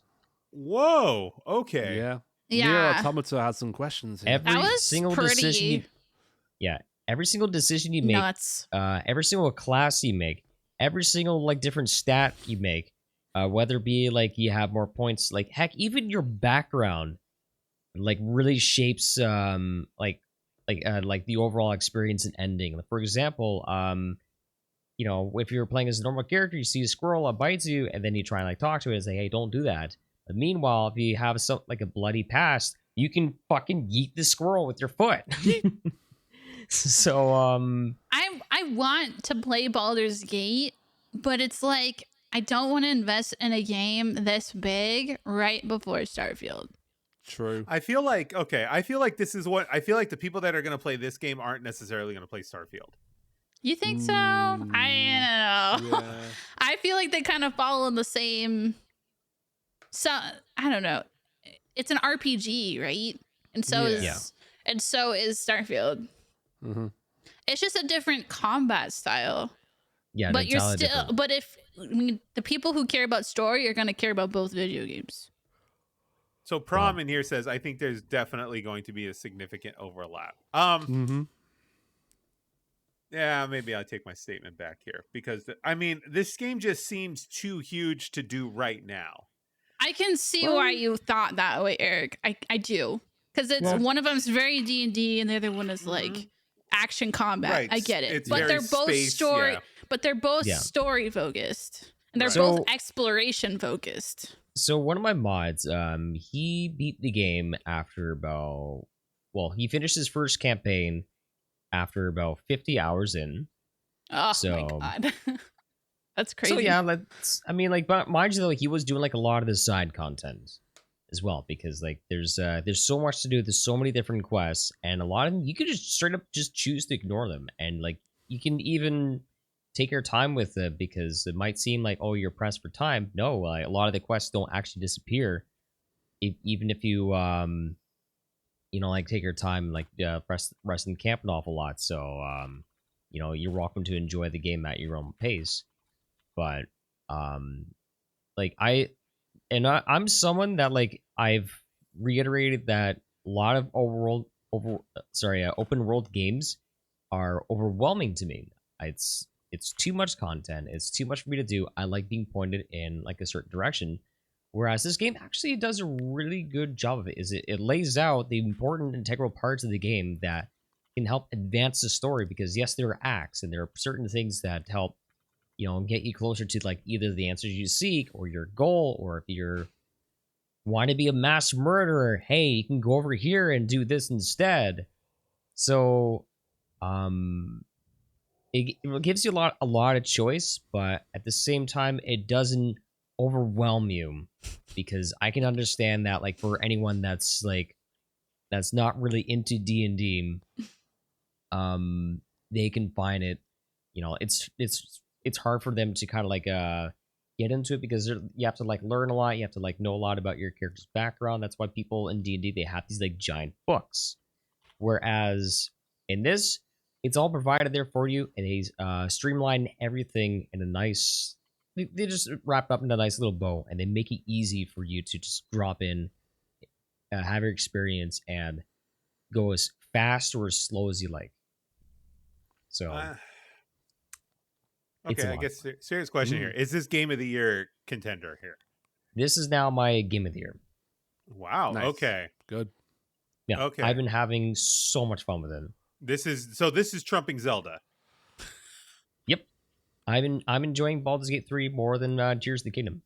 I admit it, and I had a great time with Tears of the Kingdom. But Now, Wow. would you, if Breath of the Wild did not come out and it was just Tears of the Kingdom, how would you feel? I mean, obviously, like Zelda, but then again, Ooh, be a hard I one. wouldn't know. But this has probably been the most fun that I've had playing an RPG in a very long time, and I've always had like a deep love for RPGs, but a lot of RPGs that's come out in the last few years hasn't really gelled with me. Like I played good ones, I played Persona 5. But Is it because the story's good, or is it because you have the freedom to do bad things? Yeah, they're two different you have things. the freedom to do anything. Anything. Literally any. I mean, fuck. I took a body. Okay, I'll tell you a fun little story. So, I was on one of my characters. I was playing with 3 friends of mine. One of them being Daydream, one of them being Morgan, and they went for maximum charisma characters. They wanted to be friendly. They wanted to just be jolly good folk. I decided to create a goth barbarian who had the lowest charisma possible. And basically, I told everyone, do not let my character have any conversations, and kind of like keep her as in like, okay, yeah, sorry, she's dark and evil, but we're trying to help her sort through her issues. But the thing is, though, if you move your character, and there's certain parts where you're forced into a cutscene, but the thing is, it forces you into a cutscene. It forces the person to interact with the cutscene, whoever is closest to it. So, for example, say we're all in a campaign together. Let's say Dill walks right up to this one character, and he's closest to that person. He gets to take over the conversation dialogue. So, like, he gets to do all the roles depending on his character's personality. Whereas us, as spectators of the dialogue, we get to, like, select different options of his dialogue to be like, hey, I suggest you go for this. And it's up to him to whether he goes for it or not. So, what happened in my case with that situation is it was an ally, a person that's what we were supposed to rescue, but she was captured by 2 local guards, and they weren't bad. They're actually like townsfolk. But because I failed my charisma check, because I literally have I have 0 charisma, my choice was to either kill them or kill my ally that we were supposed to rescue, and I decided to kill the 2 people that had her captured. So Morgan's character was a paladin. And the thing is with paladins in D&D, if you violate your paladin oath, to uphold justice and Yeah. fight on for the sense of good. Well, if you do that, you lose a lot of your powers and you become like a fallen paladin, or I'm not sure what Like it's an called. So exiled basically, paladin or something like that. Like a yeah. yeah. So immediately after this, mind you, we're like an hour into the game at this point, only an hour. So Morgan was like, "Oh no, I violated my paladin oath. Oh shit, we're in a lot of trouble. The townspeople are bad because they know that we murdered them." And one of our other party members is like, "Wait a minute, it's not that bad. I mean, sure, we killed one person, but this is a person over here. Is just knocked out. They're fine. They're gonna get up, and everything's going to be okay." And so, don't worry about it. We will fix this. So my character walks all over there, all la-di-da-di-dum, goes and stabs the person that's knocked out, and I'm like, all right, I fixed it. And everyone's just like, Zen, what are you doing? You just committed murder. I'm like, it's already bad enough. Why care? So I'm yeah. going to ask a follow-up for question it. here. Do you think that you would have as much fun playing the game by yourself as you are that's what with I'm getting at. a That was group? my question too. Like, is this Yes. okay? And there's a good reason for this. So when you're playing in a group, you can actually play with 3 other people. The unfortunate reality is when you're playing with 3 other people, you get locked out of a lot of side quests because you need certain characters to do a certain side quest. So there's like a lot of content you're missing out, but you can still have like a good, full-fledged story, with your other with your friends you're playing with. When you're playing solo, all the decisions you make are entirely yours. Any of the loot is yours. Whatever you decide is up to you. But I've been playing it with I've also been playing with in 2 players, and it's just about as much fun just as playing by yourself. It's just, if anything, you're like, okay, what would you suggest we do? Here, you have a conversation. That way you're trying to like make sure that everyone gets like an equal say in your adventures. So that's the fun part. It's sometimes hard to do that when you are playing with 3 players because you have one person wants to do this, one person wants to do that, one person is evil and wants to murder everything. So you have to try and find like a bit of a balance, but it just really depends. That's what Josh and I had issues with playing Divinity Original Sin. It's actually made by the exact same people. Yeah, and that's because you can just roam around and do whatever, but then you end up doing stuff without the other person, and then everyone gets confused and blah blah blah. So it really relies on your team being kind of pretty close knit about kind of what's happening and in sync. People that I played with, I mean, of course, there's like a couple of hiccups where it's like, hey, can you do this? No, you just blew up that barrel. You just set off a trap. We're dead. So like hiccups like that happens, but that's why you communicate with each other to and find like a good group that you can mesh with, because I try not to play with people that just want to just go off and do their own stuff, because like that's at that point, this has been fun, but at the same time, if a person's going off and getting into like combat and whatnot, they're gonna either get themselves killed, they're gonna hog all the good loot, and at that point you have to make decisions. It's like, I'm gonna just do a different campaign with somebody else, because this person's kind of just taking over everything. So it's kind of like when you're playing Minecraft or Stardew Valley with someone, don't let one person make all the decisions for you, unless if everyone's just cool with that. I want to try it. I definitely want to play this. Now I'm intrigued. If it's your game of the year over Zelda, now I'm intrigued. Could you imagine us 4 playing a campaign? I would like to do that. Fucking I'd fun stream as that. all hell. I'd get the game just for that, honestly. I'd stream that. I would put aside time to make sure that I'm available for your streams, Evers. Count me in. Really? Mm-hmm. Yeah. Yep. Okay, let's schedule this then. Let's figure out a game plan for this, because we got a lot of stuff we've got to do like before the year's even over. Yeah. Yep. There's a lot You of guys stuff. get it? Yeah. You guys get it? My computer actually runs it very nicely. I would be so fucking down for that. Okay, we'll talk about this. We'll set up a meeting for this and figure out how we're gonna do this. Okay. Everis, you are up with the Final Fantasy XVI. How's that coming along? Considering everything that's been going on in my life, it's a very bad game to be playing right now. Is it Oh, fucking yeah. depressing? Like, because as we start, as we've started playing the game, we're like, okay, this is a dark game, blah blah blah blah. I was like, okay, whatever, dark's great. And but given that I'm dealing with car accident and all the garbage that's going on in my life right now, it's a kind of a really sad game to be playing right now. But at the same time, it's like I need to finish this because once Starfield's out, then there's no way you're I'm going done. to touch it. Yeah, you're right. not touching it. So I got to finish it. It's good. I like it. I'm enjoying it. But at the same time, it's like we're at this point now, and I feel like there's all in every game that there's this weird lull, right? So you're making your character makes decisions, and then we're in that point where we're now experiencing the aftermath of those decisions, right? And there's that weird lull where it's like, this is shit, everything sucks. What are we gonna do about it? And that's So where you're I'm at right now. facing the consequences of your actions, basically. Yeah. Correct. At this point. So in it's the game. really dark and sad, and it's like, please, for the love of God, we need to get to the climax. Like, when is that going to happen? Like, you know what I mean?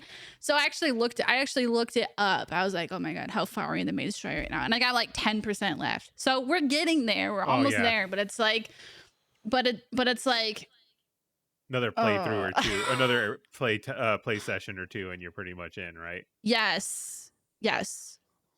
So, but as far as playing through the game, yeah, it's great. overall consensus, where's its is it a series you're going to keep exploring now that you've kind of touched this one, or actually I do. It kind of makes you want to go back to like Final Fantasy VII Remake and play it on story mode, because I think when I played it last time, I didn't play it on story mode, and it was for someone who was a little more versed with the play, like how you play those, like people who play Kingdom Hearts, all that stuff. So it would be easier for them. For me, it was just like, it was a struggle. Like I couldn't do it. And I think now that I have a better idea of that type of gameplay, then I think I'm interested in going back and starting that up. Eventually.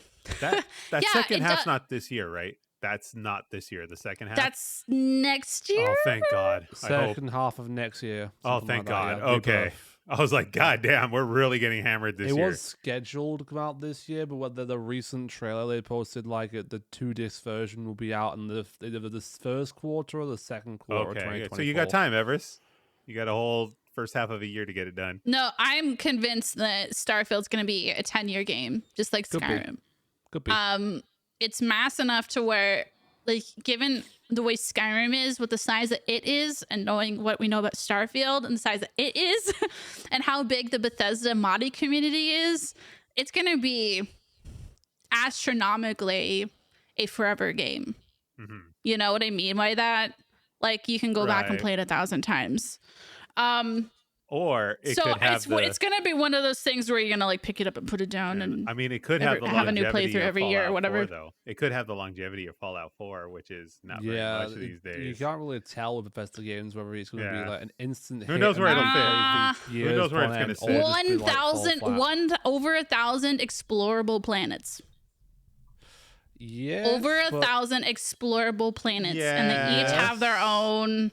And it's I'm not talking about like Mass Effect explorable planets. We're talking about Bethesda explorable planets.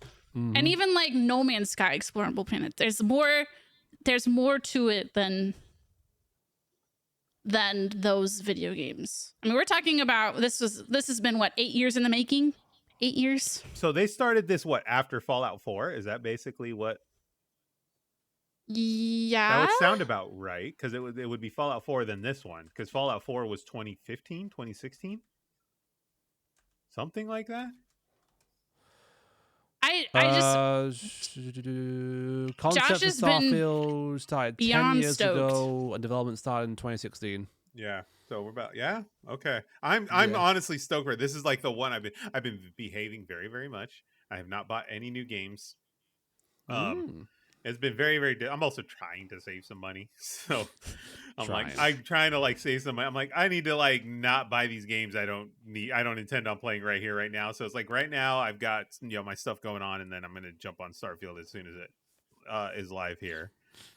I mean, yeah. But I don't know. I see it having pretty good longevity, but you can have your doubts. Torgal. That's fine. Sick of Torgal. It's just been, No, it's just get him, boy. expensive, that's all. Anyway, Final Fantasy XVI is great. I'm enjoying it. It's just That's be good. prepared for a dark experience. I Because it mean, is. yeah, I kind of got the feeling when that they were wanted to go like not only like Game of Thrones, but just the overall darkness and atmosphere when they came out with the game. So, Yeah. but Because most, It like looks- a lot of Final Fantasy games, like they're all like there's underlying politics behind all the motivations of everything. Like Final Fantasy Yeah. VII, the materia is actually what's killing the Earth, and it's being farmed by Shinra and yada yada yada, right? yeah, and then Final Fantasy VII is like, oh no, the religion's wrong. yeah, yeah. What? So every Final Fantasy game, basically, there's a thing that's wrong and you're trying to fix it. Is that basically the premise of every single Final Fantasy game? I mean, you could say that about a lot of games. Yeah. Yeah, What like it is like Dragon Age Inquisition. sure. it's the Final Fantasy. There's always some concept of like you have to save the world, right? Yes. Yeah. With the exception of 16. 16 seems to be a more, in the home, self. I haven't played it since the initial run start when it came out, and then I switched back to what I was finishing up. But Final Fantasy 16 seems to be more along the lines of like resolving the issues with yourself and within your house, and et cetera, et cetera. Whereas a lot of the other games, it's a problem like you're fighting the bad guy, right, to save the world, but it's like this overwhelming, like it's usually rooted in some kind of like political or global problem. That is 16. Okay, then I haven't gotten that far. Houses. Yeah, I haven't gotten that far in it then yet, because Yeah. from what I've gathered from 16 up until what I paid through, it's like a story of revenge. Yeah, if you're looking for It's multi-layered conflict. You've got conflict with yourself, you've got conflict in politics, and you've got conflict on a global scale. So it's actually that's where the on Game top. of Thrones.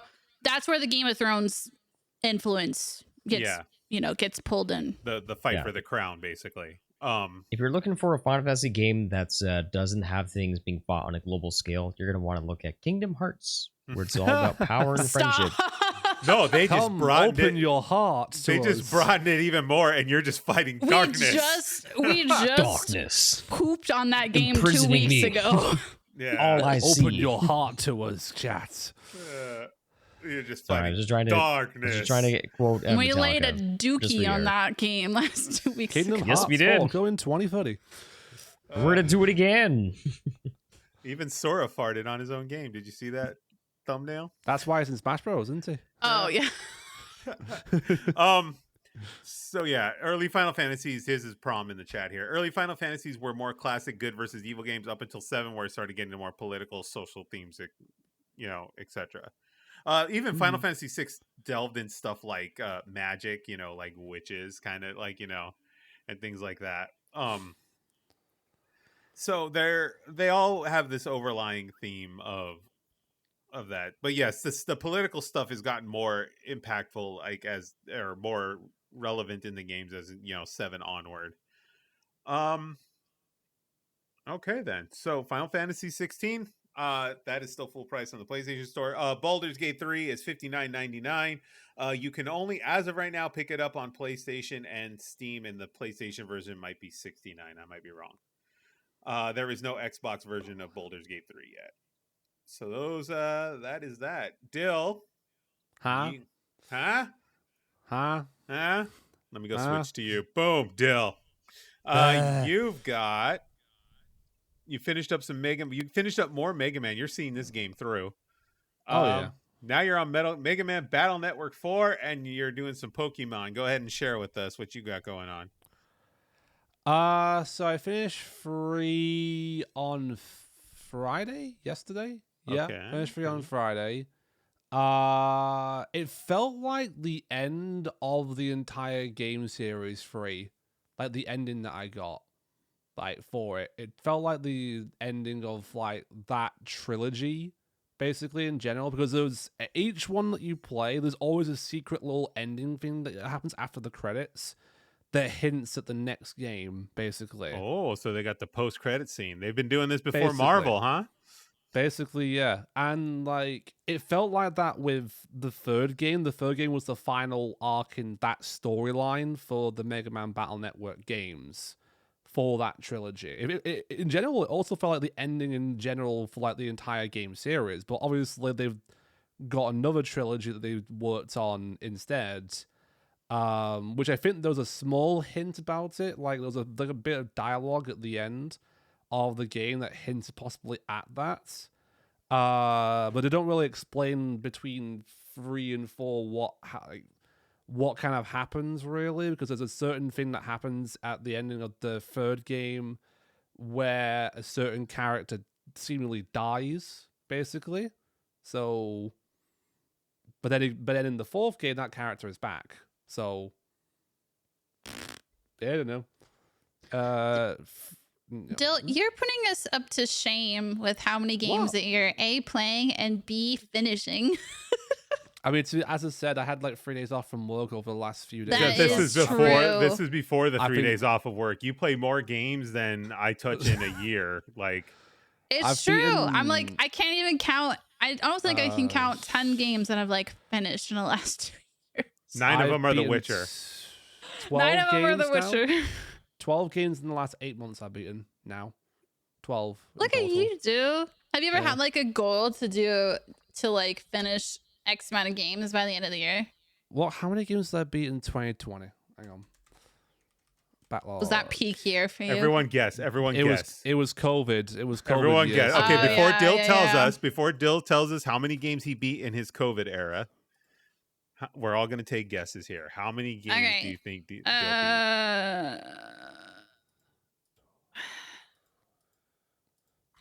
That many. Not many? That many. Oh, I you posted, could say I posted it. in chat. Okay. You could say I know it. the number.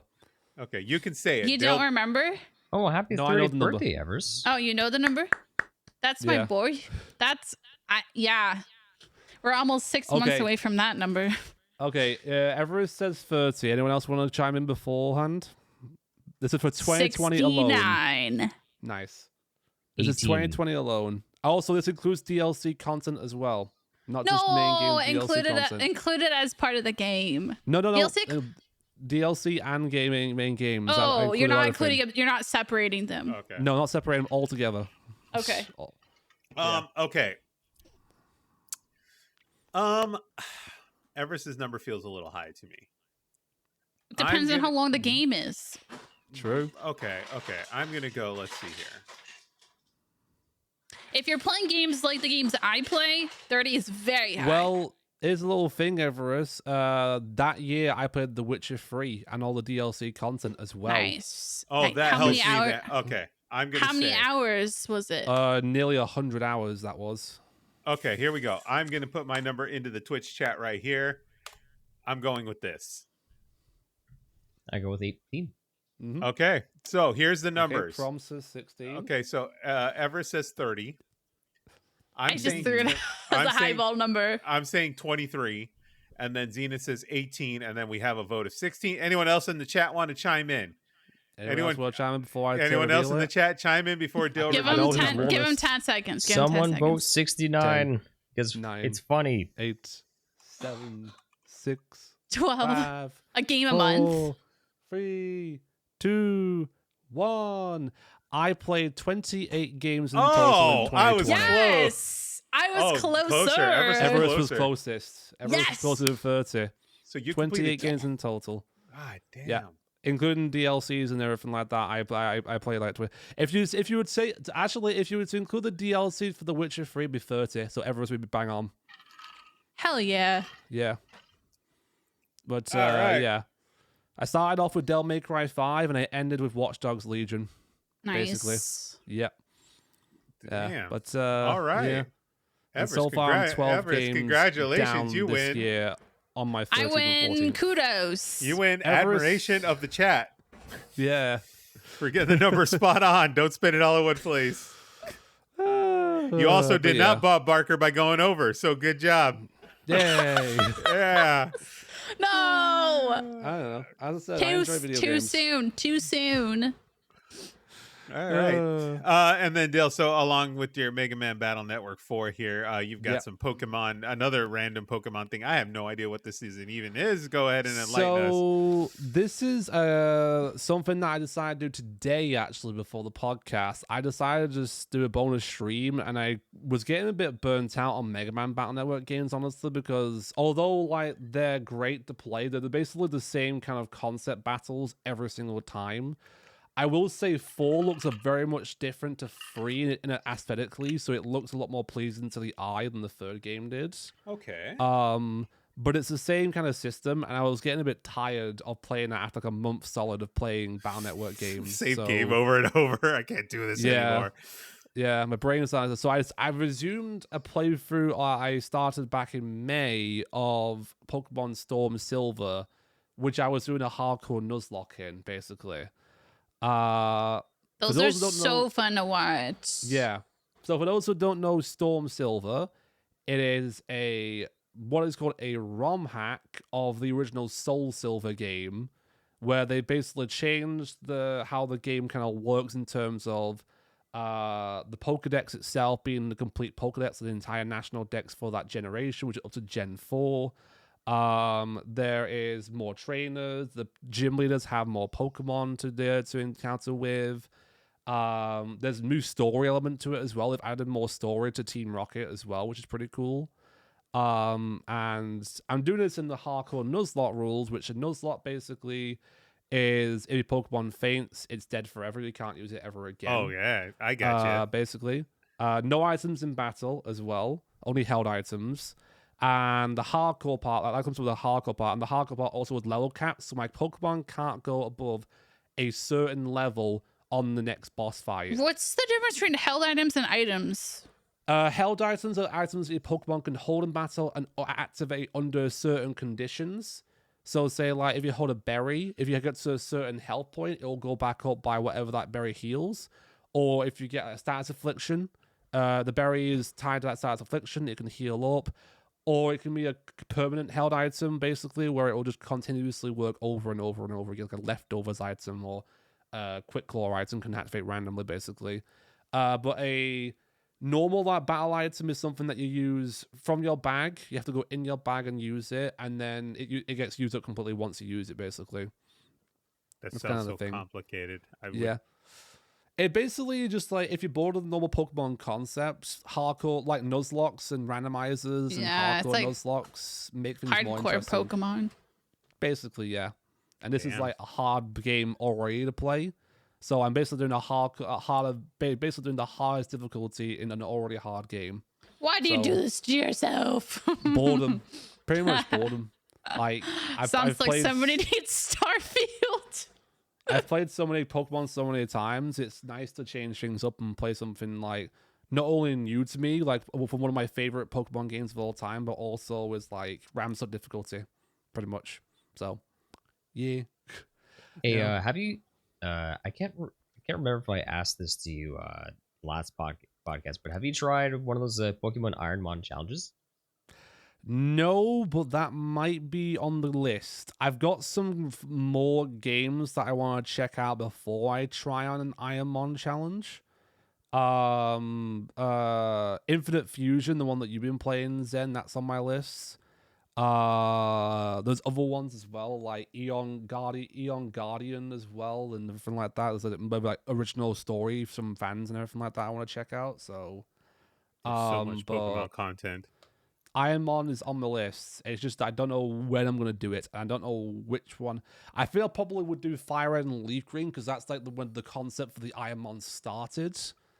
Like, at the moment now, there's Gen 3, there's Gen 1 to Gen 5 on the Ironmons, I think, at the moment. With the most popular one being Fire Red and Leaf Green. So that'd be probably the one I start off with, honestly. Yeah, because like there's like a hardcore version of it that looks absolutely insane, and I know that even like the most hardcore Pokemon content creators, like it takes them like hundreds and hundreds and hundreds of tries. I know someone who's done it. I follow someone. Yeah. I know someone who's done it before. With For anyone Fire Red and that, Leaf do you want to explain kind of like just, well, not some of the rules, but just like the main rules of Ironmon for, because like this So challenge is absolutely Ironmon- insane. Yeah, it's basically a concept where your Pokemon starter is randomized to like a different Pokemon in that Pokedex. So it's a randomizer. Yeah, but and all the wild Pokemon you encounter in the gym battles, they're all wild Pokemon too, like random Pokemon. Basically, everything's randomized. You could only choose though the second Pokemon though out of each one. Basically, So, I think. What happens is, like, I think in like Fire Red, Leaf Green, like you get like your very first Pokeballs, and at that point you have the option of swapping out your starter for any Pokemon you find out in the wild. Yeah, because the whole challenge is you're actually supposed to go through the entire game with only one Pokemon. And if it dies or faints, you have to start the whole run all over again. Nope. So if you get to the league and you die, you have to start all over again from the start. Same thing with Hardcore Nuzlocke. If you lose all your entire team, you have to restart from the beginning over again. But in this case, you have one Pokemon. Yeah. One Pokemon, and that's it. And with this one, you're That's also just luck.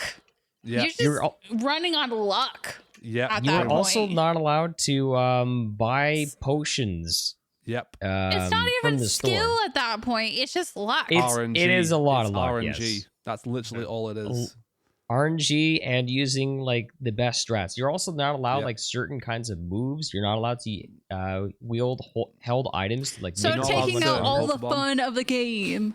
You're not allowed certain Pokemon as well. Like certain Pokemon that are basically broken, you're not allowed. Basically. You're also we're not allowed to have pass fun. go or collect $200. Yeah, we're not allowed to have fun here. You're not allowed to pass go either. You can't pass go unless you ask for permission to pass go. You know? Not allowed to have fun in this game. That's Yeah. not cool. Not allowed fun. Yeah, literally. Yeah. No fun allowed. No Yeah. soup for you.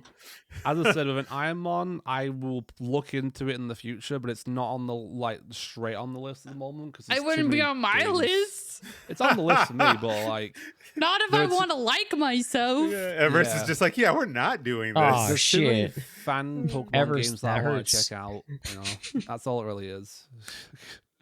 I'd rather go I mean- romance a bunch of like Baldur's here's Gate. the thing.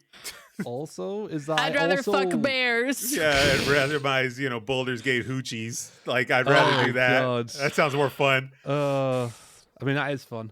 But I like to also check out the Convergence mod for Elden Ring too, because I heard that one's pretty fun. Which, from what I know about the Convergence mod, it basically takes the original concept of the Soulsborne game and ramps up the difficulty. So, yeah, I want to check out that. Dale too. likes torturing himself, ladies and I gentlemen. do. He just likes. I think it's a little bit of a masochism. I think he likes a little bit of torture. Probably. Well, we're talking to someone who also likes Souls games, so Yeah, exactly. it falls under the same I've played all the Souls games at least once. self-loathing gameplay. The only one I haven't played more than once is Sekiro. Shadows died twice, and that's just because I haven't had the itch to play it for a while. But it's there. Don't think we didn't notice. Still, you got the facial hair going. Huh? You got the facial hair going. He's trying Yeah, it, ladies and gents. Yeah, but it's gonna go tomorrow because the only reason why I haven't shaved it today is because I haven't been in work, so I've been lazy. Does it not bother you? Like, does it not like It's itch not and just, like, bothering me yet, but it's going to. That's why I'm gonna shave it tomorrow. See it through, Dill. Just get the cream and then rub it in there, and it'll be nice and smooth and baby smooth. Nah, even with cream, it doesn't help. It still itches, so I can't take That can be it. taken entirely out of context. Get the cream, Oh rub my it God. in. It'll feel nice, Dill. I promise. I'm a doctor. I'm a doctor. Dr. Thunder. You guys all need Jesus. What Jesus? I don't have Jesus. I have Arceus in me. Oh gosh, I have darkness. Arceus. I have my heart. No. Arceus. Arceus. As for myself, before we go on break here, I'm just doing some more Tears of the Kingdom. I have collected all of but one of the glyph thingies. Nice. And I'm nice. so invested now. I am I so bet you are. I'm so I have invested. like 50% of them, so don't Mm. tell me what. I'm glad you're engaged in it. You know, I'm Don't got tell it, me the horrible things that happen. I So have a question for you all. Now that we've all played this game, when you've all like experienced it, and we've all played Breath of the Wild previously, right? Yes. What was everyone's reaction to what Pura looks like when she first like dropped through that door? Wait, like the initial you Well, first saw. the reveal of Pura and Tears of the Kingdom with her new model. I want to cosplay. You want to cosplay? I can see that. I think that would be I pretty do. cool. I want to Yeah. cosplay Pearl so bad. I'm I starting think to. that would be really dope. If you must know, my initial reaction is Japan, what the fuck? Because because everyone was saying, oh my gosh, she's wife goals, oh my gosh. And I'm like, Waifu time. guys, she's like a teenager, what the fuck? But then Well, turns out, She's 100 find and out- something. Yeah. well, you find out that she actually aged herself even further so that she could be older. Okay, now that she's legal, but at the same time, don't you dare fucking do that to me again, Nintendo, because I Well- was just like, no, I don't want to talk to her. No, leave. I'm running the It's other way. Japan curse where she looked in the previous game. She did an experiment on herself, basically. For those that don't know, where she regressed. She was trying to regress her age back to when she was like a young adult, but it went wrong, and she ended up being like a 6-year-old, basically. But in actual reality, she's like 120-something-year-old. But then now she's on the normal age yeah, she aging, fixed right? the issue. So now she's like 10 years. Now she's something. like 25. She's 125 in the body of a 25-year-old, pretty much. I'm trying to look up. I'm trying to look up her. Not Pura. I mean, Pura's all right. Pura's all right. All right. Yeah, she is. What's the one I just got there too? What's the one in Gerudo? The princess or the what's her name? Riju. Riju. Thank you. I was looking at Miju. That's not. Riju. It's Riju. Yeah. Riju. I'm telling you right now, ladies and gents, Riju has something going on. All Does right. she? She's got that Latina sass to her. How old is Riju? I don't know. She's normal. She's like 25 because she didn't have that aging. Like she's Yeah. she's just regular. Riju is age. 12 years old. No. Are you talking about Breath of the Wild or Tears of the Kingdom? Tears of the Kingdom. It says here in Breath of the Wild she was 12 years old. So Yeah, that but means he's talking. But then it would Tears be of the Kingdom. So she would be more like 18. Yeah, she's like 18, 19 or whatever. She's got Latina sass to her by this point.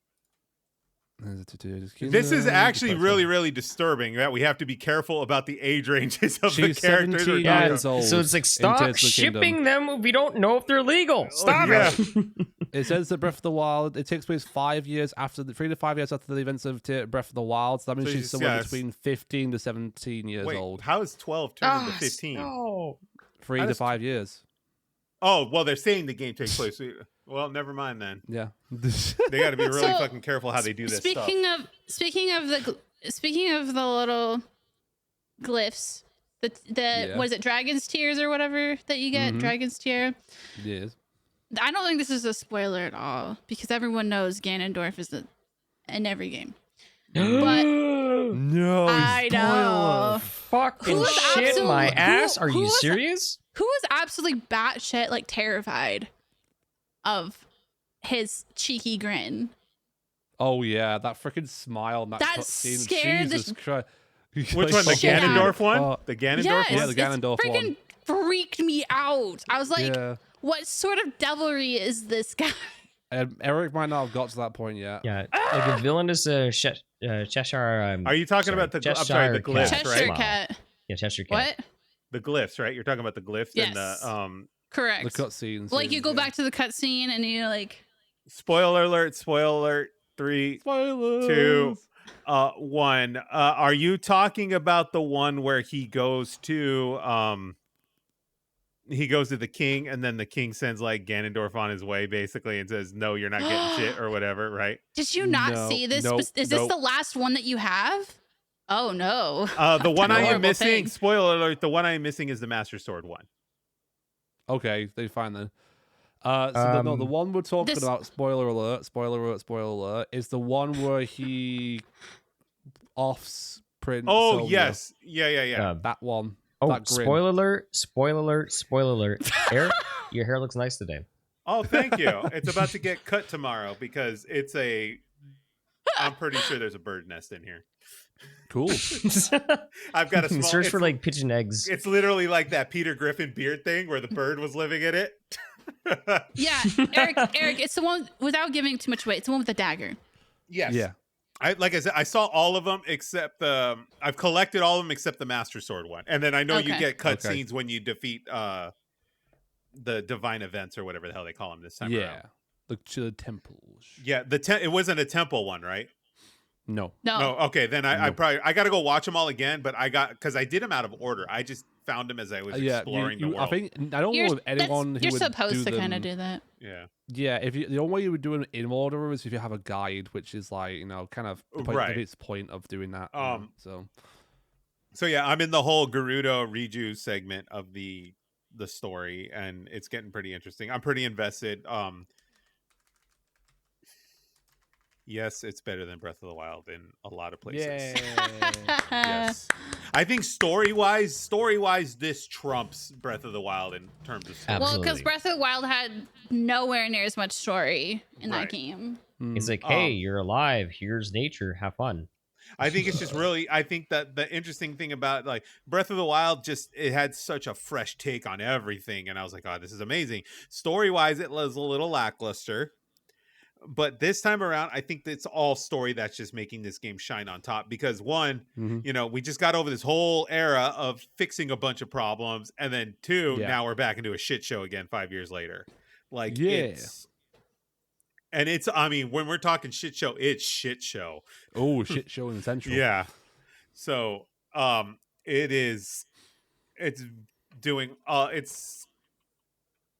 it's special. It is a damn good game, and I think this is everything they wanted to do. On that note, we're going to go ahead and we are going to take a break, and we'll come back and we'll talk about some of the other stuff that's going on. We will catch you all very, very shortly. This is Good Friends, Good Games, and we'll be right back. I am shorter than you.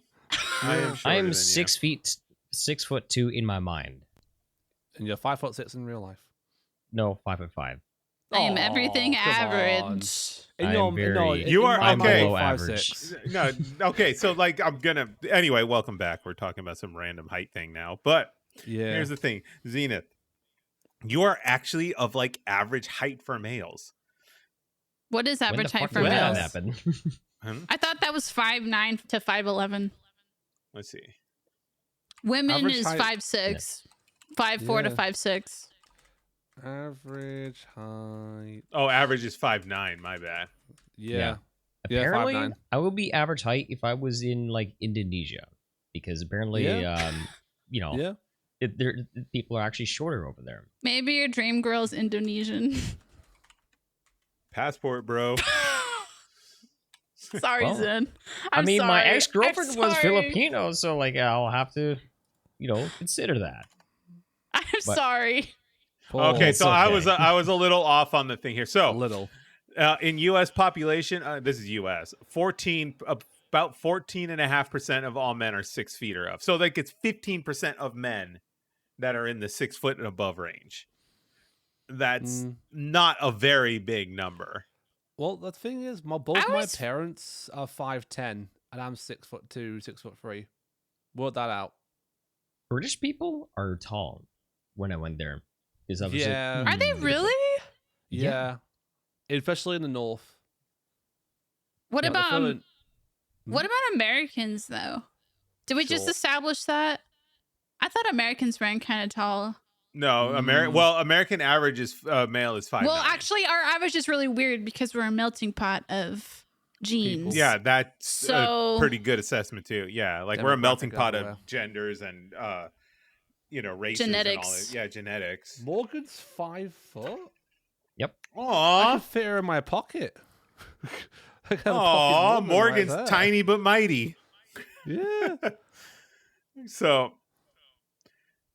Yeah, but I mean, you know what, dude? The height thing, like, actually bothers me because like people get hung up on their height, and it's really not something they can control, and it's kind of rough. Yeah. Like I mean, in China, I believe there are people that will intentionally break their shins, their shin bone, Ooh. Ah. and then have them set apart at a certain length so that you can get Okay. extra length in your leg bones. okay.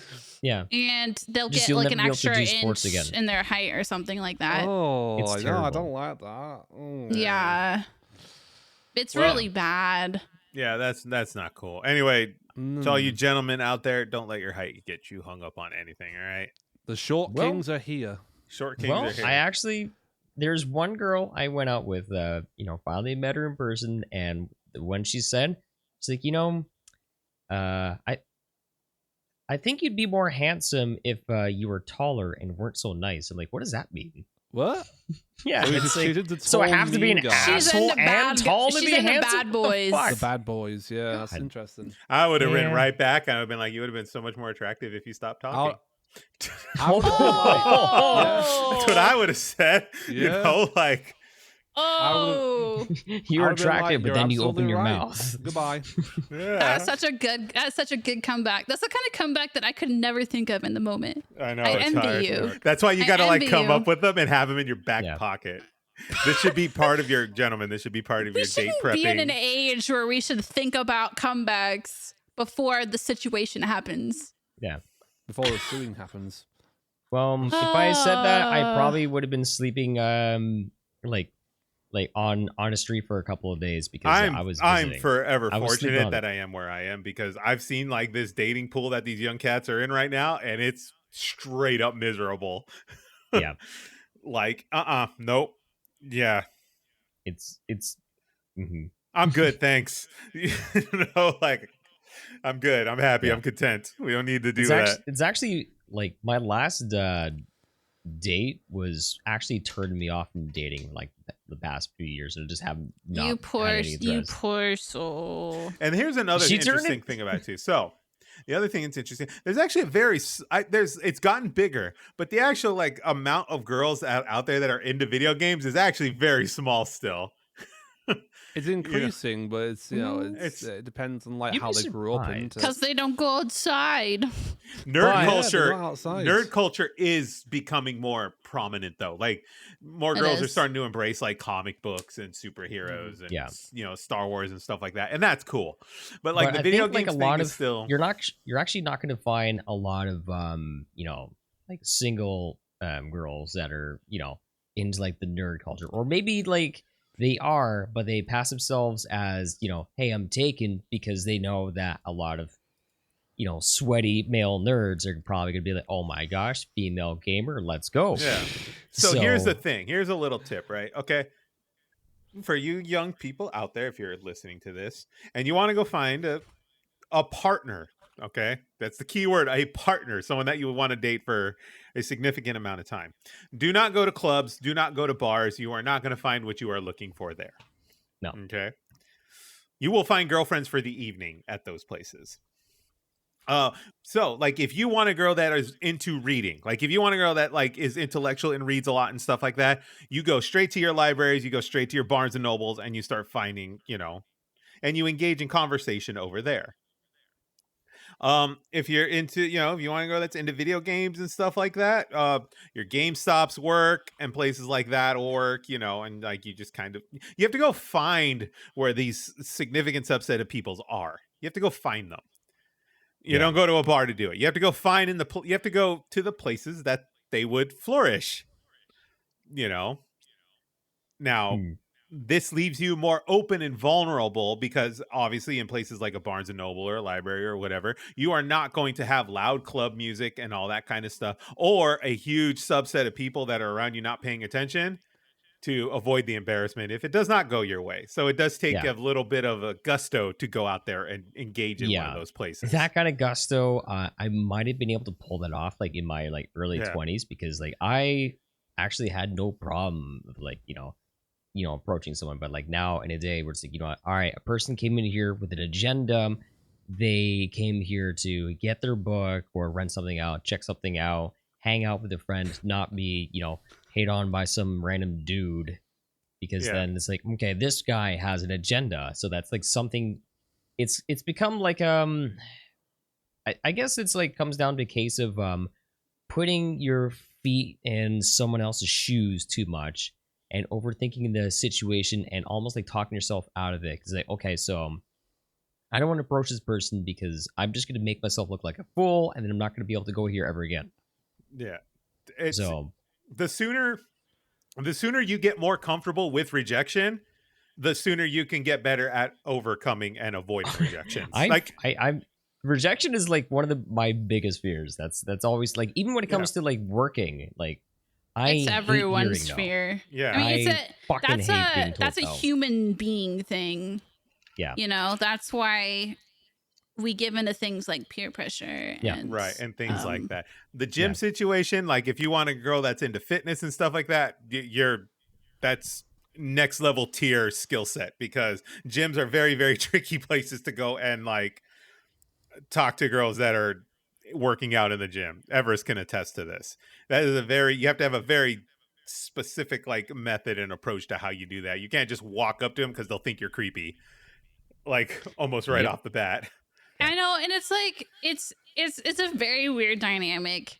No one ever talked to me, and then I got into this. Remember the story I told you about the gym jerk. bro? Yeah. Oh god, that's Since then, word got out, and because I have a small gym, now everybody knows about the situation, and now everybody's talking to me, just like as a buddy. Like it's really interesting how just like a little small thing like that can just like, because it's funny because like I have got serious like resting bitch face in the gym.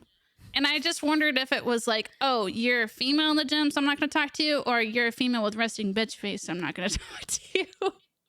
It's been a kind of a definitely change of dynamic. Yeah, and from the that social one media thing. stuff. Yeah, but the social media thing doesn't also help either, because you have hundreds of videos that girls post about like guys that like talk to them in the gym or whatever, and then they just straight up insult them in these videos. You know what I mean? Like that doesn't help the scenario, and that does not help in any scenario. That doesn't help in a gym. That doesn't help out in public or whatever. Like, if you are not interested, show that person at least a level of respect and be respectful when you let them know you're not interested. Like insulting them and then putting it on social media for the whole world to see is not an acceptable practice. It's really tough because you don't know if the person wants to be your friend or if they're approaching you for different reasons. And that's the hardest. That's just dynamic. the key right there, Everis, because in this day and age, it's, I think, like the best way, like if you're looking for like a partner or a relationship, it's good if that is not, like the clear cut goal from the get go, because relationships, they are about connection. They are about two people coming together, and if there is no foundation for it, it's going to be really difficult to build. So I think for, because every single person that I've dated, I had, a good connection with first, and it, felt like we were friends before we took it to that next step. So I think, in that kind of setting, like in Barnes and Noble, you went out to someone and just, tried to, be a good friend and, and not come off as someone that's got some kind of like hidden agenda, and then go from there. If things go a certain way, once you guys have established enough trust, then that's like the best way to kind of like develop things into relationships. So I think just like the initially asking someone out that you just met or at like book club or getting someone's number, it's really hard to do so in this day and age where we have so much social media, and when I agree, when having respect for each other is so prominent. So I think it's just good to just just make good friends. If things happen to like flourish into something else, then so be it. And I if think not, you've made a great friend. Yeah, and I think it's interesting too, because like before the whole social media thing, like people approached people of the opposite sex all the time based on the concept of just pure attraction. Like it happened all the time. You think someone was attractive, you go and you talk to them, and then you get their number and you'd like to get them know them better. Like that happened all the time, and it was generally an acceptable practice. But like somewhere we got down this line where it's like, if that's the basis of the attraction, that is no longer acceptable, and I'm going to berate you for it.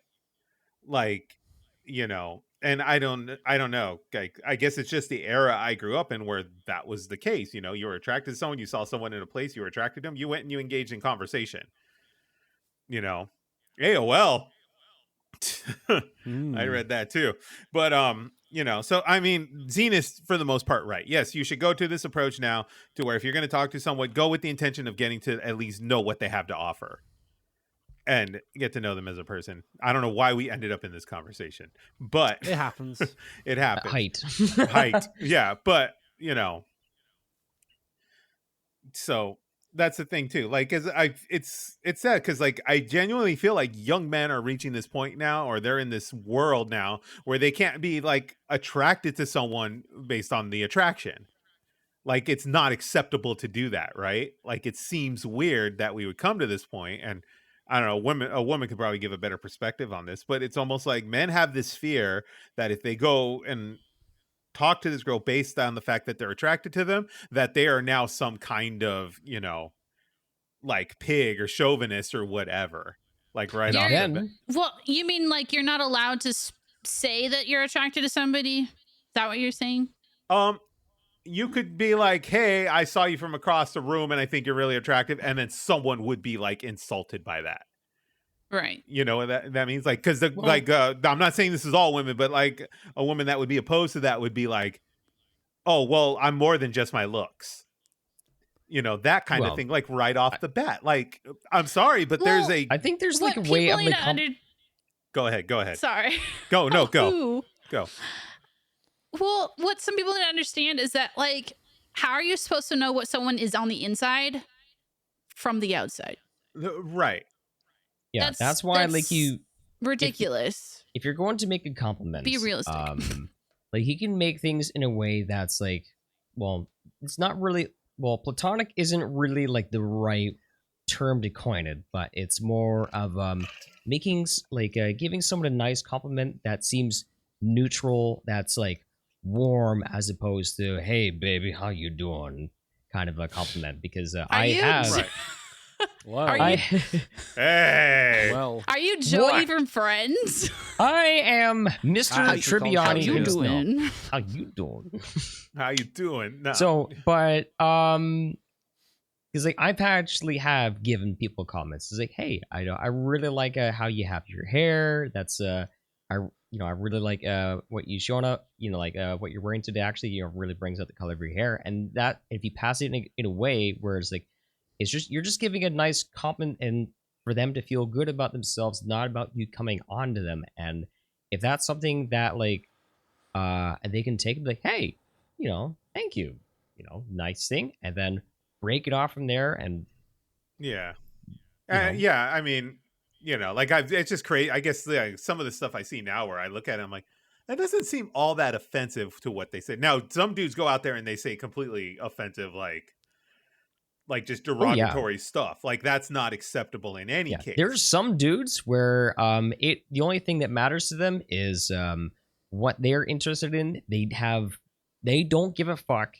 about what they want or whoever their targeting is. It's those guys that think that just because they want you, that person belongs to them. Yeah. It's kind of disgusting. Like I said, the whole dynamic of everything has changed from like, the age we all grew up in. It's like the whole dynamic's completely changed. I just think it's gone this weird extreme where it's like, and I guess the reason I'm talking about this is like, I see it all the time, like on your Instagram feeds and all this stuff. Like, there's genuine dudes out there that are like just giving up. They're just straight up like, I'm not even bothering anymore because of like the approaches or the responses they get back, And that doesn't help too, because the women that go and give these dudes those responses tend to be the same women that go home and they complain on social media that they can't find the good guy. You know what I mean? Like, you have to put yourself out there to find what you're looking for. I think it's just, for me, it's because like our society is difficult where, I wish I had it as easy as someone from like 20, 30 years ago, where like Like once you were 18, you got kicked out of the house, no problem. Get yourself a job, got yourself an apartment, you got yourself a car, bring someone over. You could be married, having kids at the age of 25. You can't fucking do that anymore, really. You'd have to be super fucking lucky just to get that. So, like, for me, it's really tough to, like, want to be, like, fully committed to finding a relationship when it's like, okay, so I don't want to be bringing anybody over because then I have to explain, housemates that I'm living with.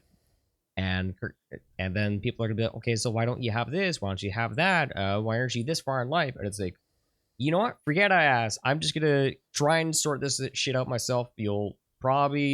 I'll see you once I get my life together. So well, it's interesting too because I feel like, yes, it's harder to pull the American dream off, right? But people are also opting not to go down that route. They're leading a career-focused life. And so people are not looking for relationships because it's like, oh, it's about my career or whatever. And people are getting... It's weird because there's this weird gap between, like, people who are getting married at 18, right? And then there's people who are getting married at 35.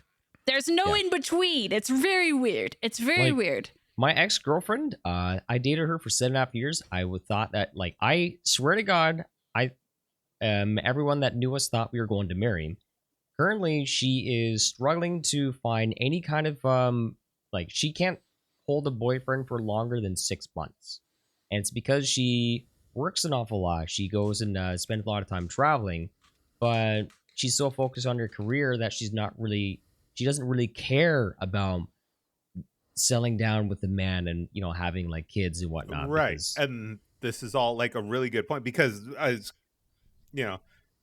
contrary to what a lot of these like online gurus and stuff will have you believe, like relationships are all based around timing. It is two people finding each other at the right place in the right time in their lives. It's a high luck roll. Yeah, the fruitful relationships, that's how they work. So like, for example, the person Zenith is describing is this person is like traveling. They're finding, they can't hold relationships now because they're busy traveling. They're busy working. They're busy doing all these other extracurricular things in their life that they can't really focus on relationship. Eventually that person will get to that point where the career is where they want it. They're not doing as much traveling, et cetera, et cetera. And then they will get to the point where they're like, okay, I'm ready to kind of like start dating and go, look at relationships. That's how that situation works. On the other end, there's going to be another guy or woman, whatever the situation may be. They're going to find themselves in that same place, and those two people will meet, and then they will kind of they'll blend and they'll mold, and their relationship will turn into something. That's how I've learned that most of how this works. You have to be comfortable with where you are in your life and yourself, and then the other person has to be in the same boat, and then you come together at that right place, right time, and that's when the relationships work. That's how I tend to see it. And that's, I think, what a lot of people miss. You can't expect someone to be, the short term of it is you can't expect someone to love you if you don't love yourself. Like, you have to be in your place, in your right place of mind and everything at the right place, right time for someone else to do it too. That's just how this works. And I think that is the most... significant part of it. And then there's a lot of hangups and fear about like, oh, I'm going to be 30 and I'm not married yet. I don't have kids and yada, yada. Straight honestly, people, like, write me here, right now. I probably won't be married and have a kid until I'm 45, give or take, at the rate I'm moving. You know what I mean? Like, it'll happen for people. It happens. You just have to the right place, right time. Well, you just need to ditch the idea that you need to be X age or you need to have these things at this age. Yeah, like ditch the social protocol. And that's the thing, is for so long, people have had expectations like, hey, you should have this. You should be have achieved this by this age. Fuck all that. Just live your life. Don't happy. Worry about what people expect of you or whether you are following their example. Just be who you are, because there's nothing wrong with that. Whatever makes you happy, as long as you're not hurting anyone, obviously, then there should be nothing wrong or nothing flawed about how you live your life. Exactly. You know, So as just long live with no regrets. I've I mean, always some yeah, yeah, I I mean, wholeheartedly agree. some Sorry. some things that kind of like happen at different parts in your life. I mean, sometimes you'll find love early, sometimes you'll find love late, sometimes you'll have kids late, sometimes you'll have kids early. Either way, life only gives you so much. Life gives whenever life gives you something to be blessed and thankful for. Just enjoy it, regardless of like whether it happens or not, or if it happens to you early or late in life. It's just with so much pressure in such a crazy time of our lives, it's just good to just take the time to appreciate and just be thankful for it, and just hope that if you're someone that has kids or going to have kids, that they hope that they have that same freedom to just pursue whatever makes them happy at their own pace, and not have the same pressure that we do. I have a 401k. Sorry. There's nothing in it, but I got one. Does that count? No, Zenith, well Sure. said. No, seriously, Thank Zenith, you. well said. Be happy with yourself and content where you are in life, because the way I've always looked at it too is like the people in your life, your parents, your friends, your teachers, just your any, person of influence that you'll have in your life. Always remember, they don't have to live your life. You have to live your life. You have to live your life. You're the one that has to live with it until the end of it. So do the decisions and stuff like that that will make you happy, and then understand the decisions you make in life and stuff like that may not always pay out how you want them to, but it's important to just make the decisions and stuff that you want to do and live the life how you want to live it. Well said. That's what this is all about, because I had a long argument with my mom about something, and I said I'm not going to live whatever time I've got left on this earth, and I'm not going to go knowing I have regrets. I'm going to do what I want when I want to do it and say that I did it. Because that's kind of my philosophy as well. And it's kind of a selfish philosophy if you're thinking about it. Oh, it's a wholeheartedly selfish philosophy. But it is a way of life. And, Well, it's those times where we have to kind of be selfish, right? Because it's your life to live, and you just got to make the best out of it. Here's the one. Here's the one when you have it. All right. So I told Pal that I wanted the motorcycle. Obviously, they're dangerous, etc., etc. And Pal was like, "Yeah, that's dangerous. That's scary. Yada yada yada." And I gave Pal the same speech. I'm gonna do what I want to do. I don't want to die knowing I have regrets and never saying I did this, that, this, or this. And the thing that came out of her mouth was basically, "Then I'm doing it with you." That's how you have a winning person on your side. And then obviously, that's has to be reciprocated back too. If your partner is willing to do that with you too, then when they want to do something that they're passionate about, if you genuinely love that person and you want them in your life and you're going to do that, you're going to do the exact same thing with them. Mm-hmm. You're gonna be like, fuck it, we're doing it together then. And that's like the important, that's what relationships really are. It's, they're always constant give and takes. They're always constant discussions and evolving and, adapting as your relationship changes throughout time. Because you may not necessarily change as people. You may change as people. But what really does change around is the situation around your relationship is always going to be changing. Going to be financial. It's going to be, life, family, death, mortality. All that kind of stuff's going to come into your relationship. That's going to affect how you are as people and how it affects your relationship. So that's, you work together and you adapt together. Mm-hmm. And that's, love how wholesome this has been. This is actually, I like this honest change of pace. And I think that's kind of like what the concept of this whole show actually is too. We're just friends talking about stuff. So, because who all happen to like video games? We just all happen to like video games, but like all the people, all four of us in here, I like to assess that we know all each other fairly well here in terms of how we are as people. And, we've interacted enough with each other to know like how we are as people. And, we don't all have the same agreements on things, but we all have educated opinions and we all kind of, listen and respect each other's educated opinions. Yeah. So, and then there's people that, hate Pikmin for whatever reason. Yep. She doesn't hate it. She just says it doesn't make any money. I thought we were going to drop that subject.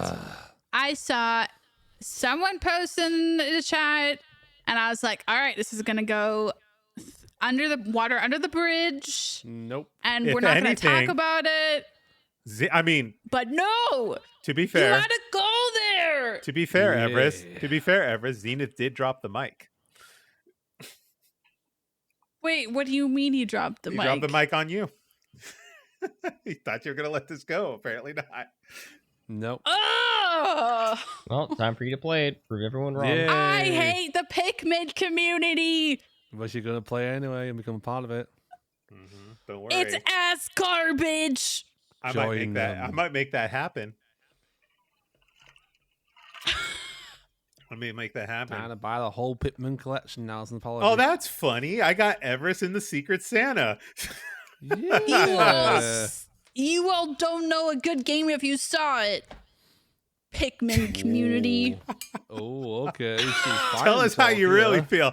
I like how she's away from the mic so we don't get it as loud. It's still loud in my recording.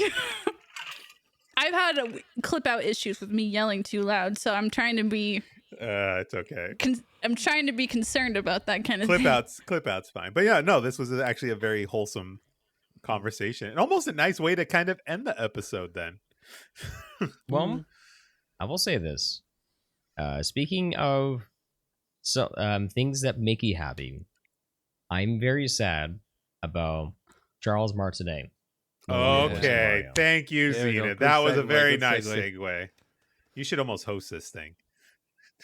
All right, guys, welcome to the Good Friends Good Dick's Pizza Pizza Podcast. Don't forget to buy Dick's. Sponsored. Good friends, good games hosted Deep by dicks. Dicks. Deep dicks. Good Right, dicks Big here. dicks, thin dicks, large dicks, small dicks. We all have them all.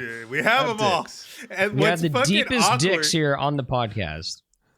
he does it with such confidence. I love the He delivery. does, yeah. Deep dicks.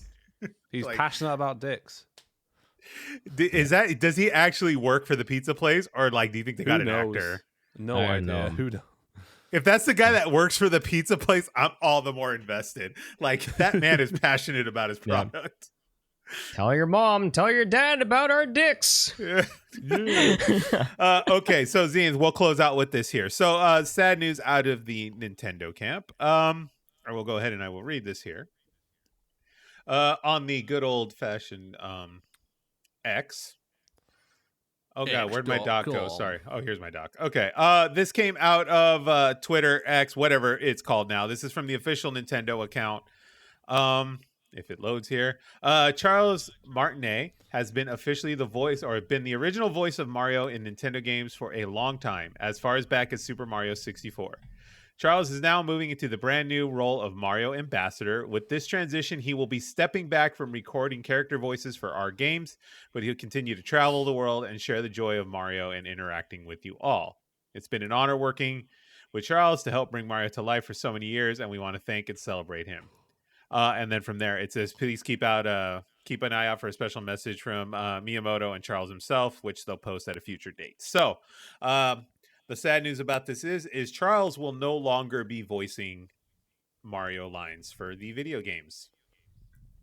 On this note, everyone in this panel here has a special relationship with a Mario of their choice. Wait, why did Morgan spit her coffee out? What did you do, Zenith?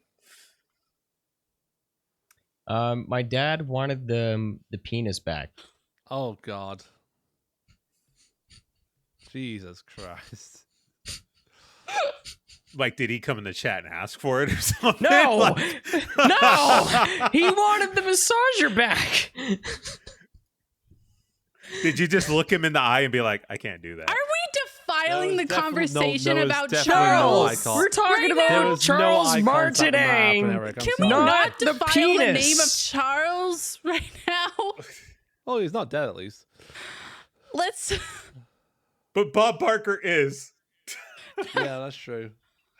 Rest in peace, Bob Barker. We will miss you. Okay. So yeah, back to this more serious note here. Charles is no longer going to be the voice of Mario in terms of recording for these video games. So What's actually interesting is Have you guys watched the Super Mario Brothers Wonder trailer? Yes, The when it came up. elephant? Yeah, when it Yeah. came Yes. up. The voice of Mario at the very end of that trailer is not Charles Martinet, and it sounds exactly like Mario. We're in good hands. Okay. I don't think they would allow him to be voiced by someone, you know what I mean? Like, Yeah, they would search he's high so and far iconic. and They wide. wouldn't short us like that. Yeah, but the thing is like Charles Martinet is getting up there in age. If you bring in someone that can do like all those Mario impressions, but is younger, because as much as I love Charles Martinet, but go back to his like earlier voice work with like Mario 64, Super Mhm. Mario Sunshine. It felt like he had more range and he could like get like those like really high like Right, the woohoos loud, and all that stuff yeah, were of a loud different woohoos. I pitch. mean, he made it sound like Mario had his ass lit on fire in Mario Sunshine, whereas like later on, like Charles Martinet can exactly do those kinds of things. So if you bring in a younger voice actor who could do that and emulate it properly, then it might just be kind of like a fresh take on Mario, but while still sounding like iconic Mario. Right. I don't know. I went too in detail for No, that. well, that makes sense because yes, the man is getting up there in age. Mario 64 was what 30 years ago at this Mhm. point almost. So And he was already like kind of like, well, he was in his 40s at the time. oldish. Like he was in like the 30s at the time, right? I think. About 40s actually. Yeah, so he's up there. And Mhm. yes, again, just like I was talking about like Metallica last night, like when you hit this age, like physically, the throat's a muscle, people. Like it literally will suffer wear and tear. And this voice work that you do where you're recording these same lives or same lines over and over, it wears on your throat and it makes it very difficult to do over an extended period of time. They record this stuff for hours and hours and hours to get the takes that they need. He's doing the same line, 50 to 100 times to get it right. This is one of those scenarios where I think the AI stuff might be beneficial. They have a whole surplus of voice recording that they can use, and then they can manipulate it with the AI and stuff and have it not sound any different. I'm honestly kind of surprised that they didn't do it that route and they just hired someone else to do the voice acting because, like, yeah, you're exactly right. There's so much stuff that they can pull And manipulate and then just create a voice off of what has already existed. So Right. I'm fascinated that they chose an actual voice actor to continue that the which work of I think Charles. I think it's surprising in a sense of like, why wouldn't you use the modern technology, right, and let Charles live on forever as the voice of Mario? But also, I appreciate that they're paying. yeah, well, honestly, too, An I actor. think Nintendo's more of a traditional company in a sense where they don't necessarily embrace the technologies like that, like we do in America. Like, I don't necessarily think that Japan embraces this,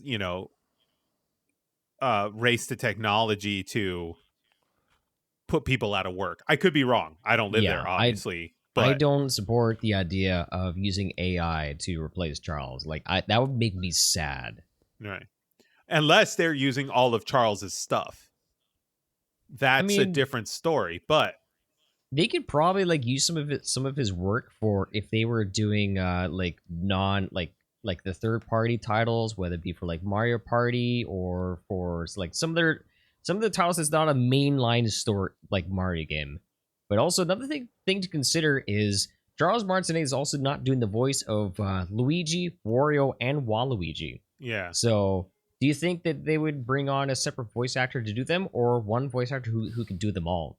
they're probably going to do one that can do them all, I would imagine. Because like I said, they do have technology on their side now. They can record a bunch of this stuff and manipulate it in a sense to where they'll get what they want at a much more effective rate. Now obviously cost factor, but on top of that too, longevity of the performer itself too, you know so what is going on in chat right now? Everest, I think you're behind all of this. Just taking notes. I'm gonna send this whole segment to Charles himself on Twitter, and he can see that you Poor guys were Charles. laughing about dicks Poor Charles. while we tried to honor his legacy. It's gonna all be Everest's Blame fault. Zen for that one. His honors legacy with big dicks. Yeah. That's a good question. Is Japanese Mario sound different than American Mario? I do not know. Nope, We it's can look ex- that up. He actually voices for Japanese Mario. Oh, Okay, so But it'd at be the same all time, one thing in- then. If you play the Japanese version of Super Mario 64, he still says words in English because he's supposed to be like Italian American Italian. from Brooklyn. that makes sense. So Ooh. that's why like he says like "here we go" and like all his iconic voices that you hear. Like it's also going to be the same in Japan. Yeah. So on that note, I don't want to say he's retiring, but I guess you can enjoy voice retirement, Mr. Martinet, and go out there and continue to spread the Mario joy and whichever role you have. I don't know what the role of Mario Ambassador is, but obviously it works in both their favors to where they both agreed to it. So yeah, let's see. whatever went down in that discussion that they had with him, I mean, I'm pretty sure it was like mostly positive based off the fact that like he's going to be staying on as ambassador and also working with Miyamoto himself. Yeah, and they know Nintendo knows that he can't do this forever. Like they know it's not. It's. Do you know how many times they probably like lock him in a recording studio and get him to produce like the same line over and over and over and over again to find like the perfect lines pitch and everything for the games? Yeah, no, it's a lot of hard work. So on that note, before we get out of here, we're gonna go ahead and each of us are gonna go around the room and we're gonna share our moment with Mario that kind of like hooked us when it came to Mario, because I'm sure Charles is behind almost all of them. So Dill, we're gonna go ahead and start with you. What is the most prominent Mario memory in your head? Probably the one that comes to my mind, the one that got me into Mario games in the first place, would probably Super Mario Galaxy. on the Wii. Okay. Yeah. Okay. It was pretty late to the Mario lineage, but like I'd play the main Mario Kart games up until that point, which is like still Mario, but not like full on like Mario storyline and everything like that, and like the whole like proper Mario games. But then like Galaxy was the one that I played, thoroughly enjoyed, and then like played until I finished it all completely, including like completion, basically. So yeah. Super Mario Galaxy for Dill. Everest, what is your most memorable Mario moment? I'm gonna be even later than that and say Super Mario Odyssey. Okay. Because I was never a 2D platformer. Well, okay, there's a couple of reasons. One of them being that I didn't have my first the first family console was the Wii. So I think there was a 2D Mario on the Wii. There was the Galaxies. There's blah, the blah, blah. Super Mario Brothers like Deluxe, I think it was. Those are the 2D Marios. Yeah. Yeah, and I played those, but I think what really hooked I went through the whole thing with Odyssey. Odyssey was so much fun. It's a great game. The whole, what is the city called? New Jack. Is it New Jack City or something, or New Jump City or something like that? New Donk City. New Donk City. Thank you. Yeah, great segment and an amazing segment to that game. Super fun. All right, so we got Super Mario Odyssey for Everis. Zenith, what is your most memorable Mario moment?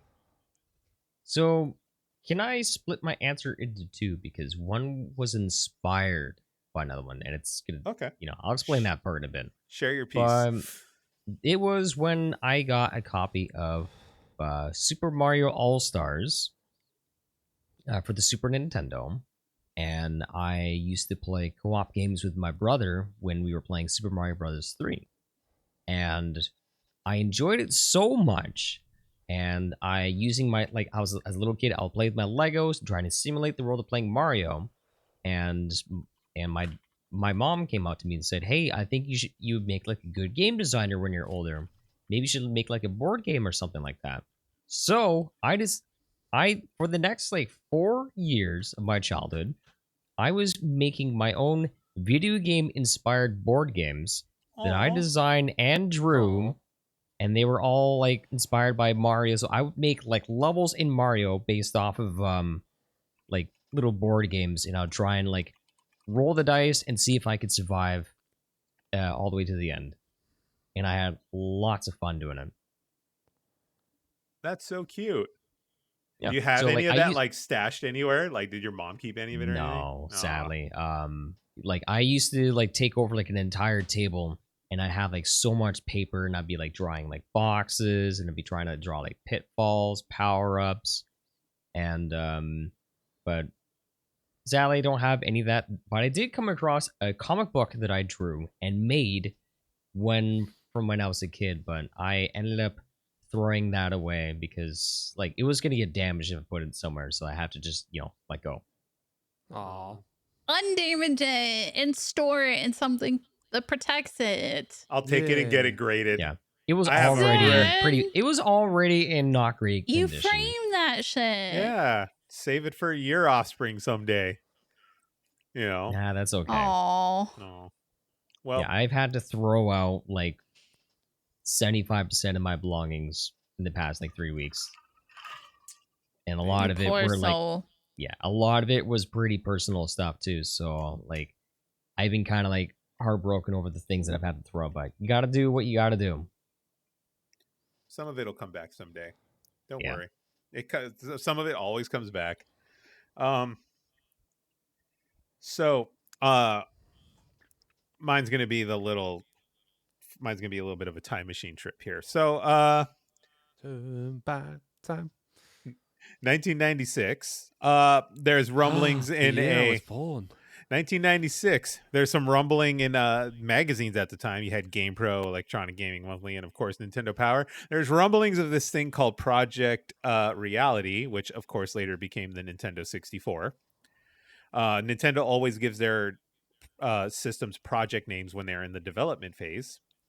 So Mhm. Nintendo 64's was The Project Nintendo Reality. Revolution. Yep, the Revolution. that. That was the Wii one, right? Yep. Yeah. So they give them project names, and it was Project Reality. This was the Nintendo 64, 1996. The Nintendo 64 comes out. No one has one yet. But I lived in a neighborhood at the time that had a Blockbuster Video. I was in school, and a kid runs up to me and he tells me, "Yo, I went to the Blockbuster. They have the Nintendo 64 in the display thing, and you can play Mario." And I was like, "Oh, no shit." Right. So I go home and I beg my dad. I was like, "Hey, they have the Nintendo at the Blockbuster. I want to try it. I want to try it. I want to try it." And then finally dad's like, okay, I'll see when we have a chance, yada yada yada. So dad takes us to the video store because mom wants to get movies, etc. And we go to the Blockbuster. We go, and the Nintendo 64 cabinet is empty. No one is playing it. It's a wide open line. So I run up, and I get to the little kiosk thing, and you go through that whole segment in Super Mario 64 where you can like yank on Mario's nose and like flex it and bonk it around the screen Yeah. and all that fun stuff. If you have Super Mario All-Stars, you can do this. 3D All-Stars, you can do this still. And then you hit the start button. And then that's the first time in my life wherever you hear the "here we go," and then the game starts.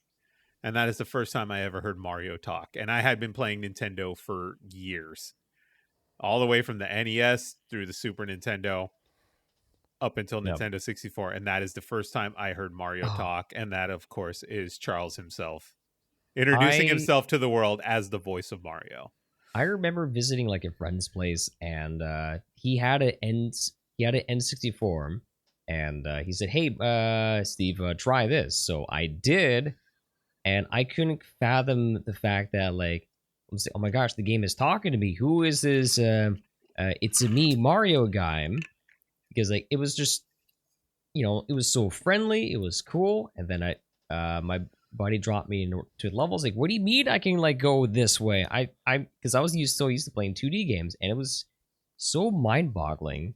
But I was like also pretty young too. Like I remember a cousin of mine saying, "Hey, if you want an N64, all you have to do is to take it into a Blockbuster, and spend $100, and they will put a chip inside your Super Nintendo to make it play N64 games. Wow, what That's a not- liar. That's yeah, what a What fucking a asshole. liar.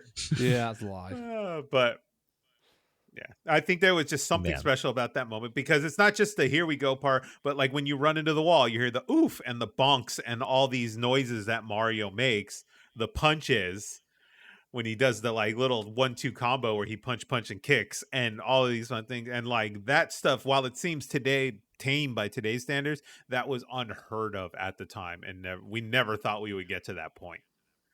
Yeah. And I think it's just something it's something special.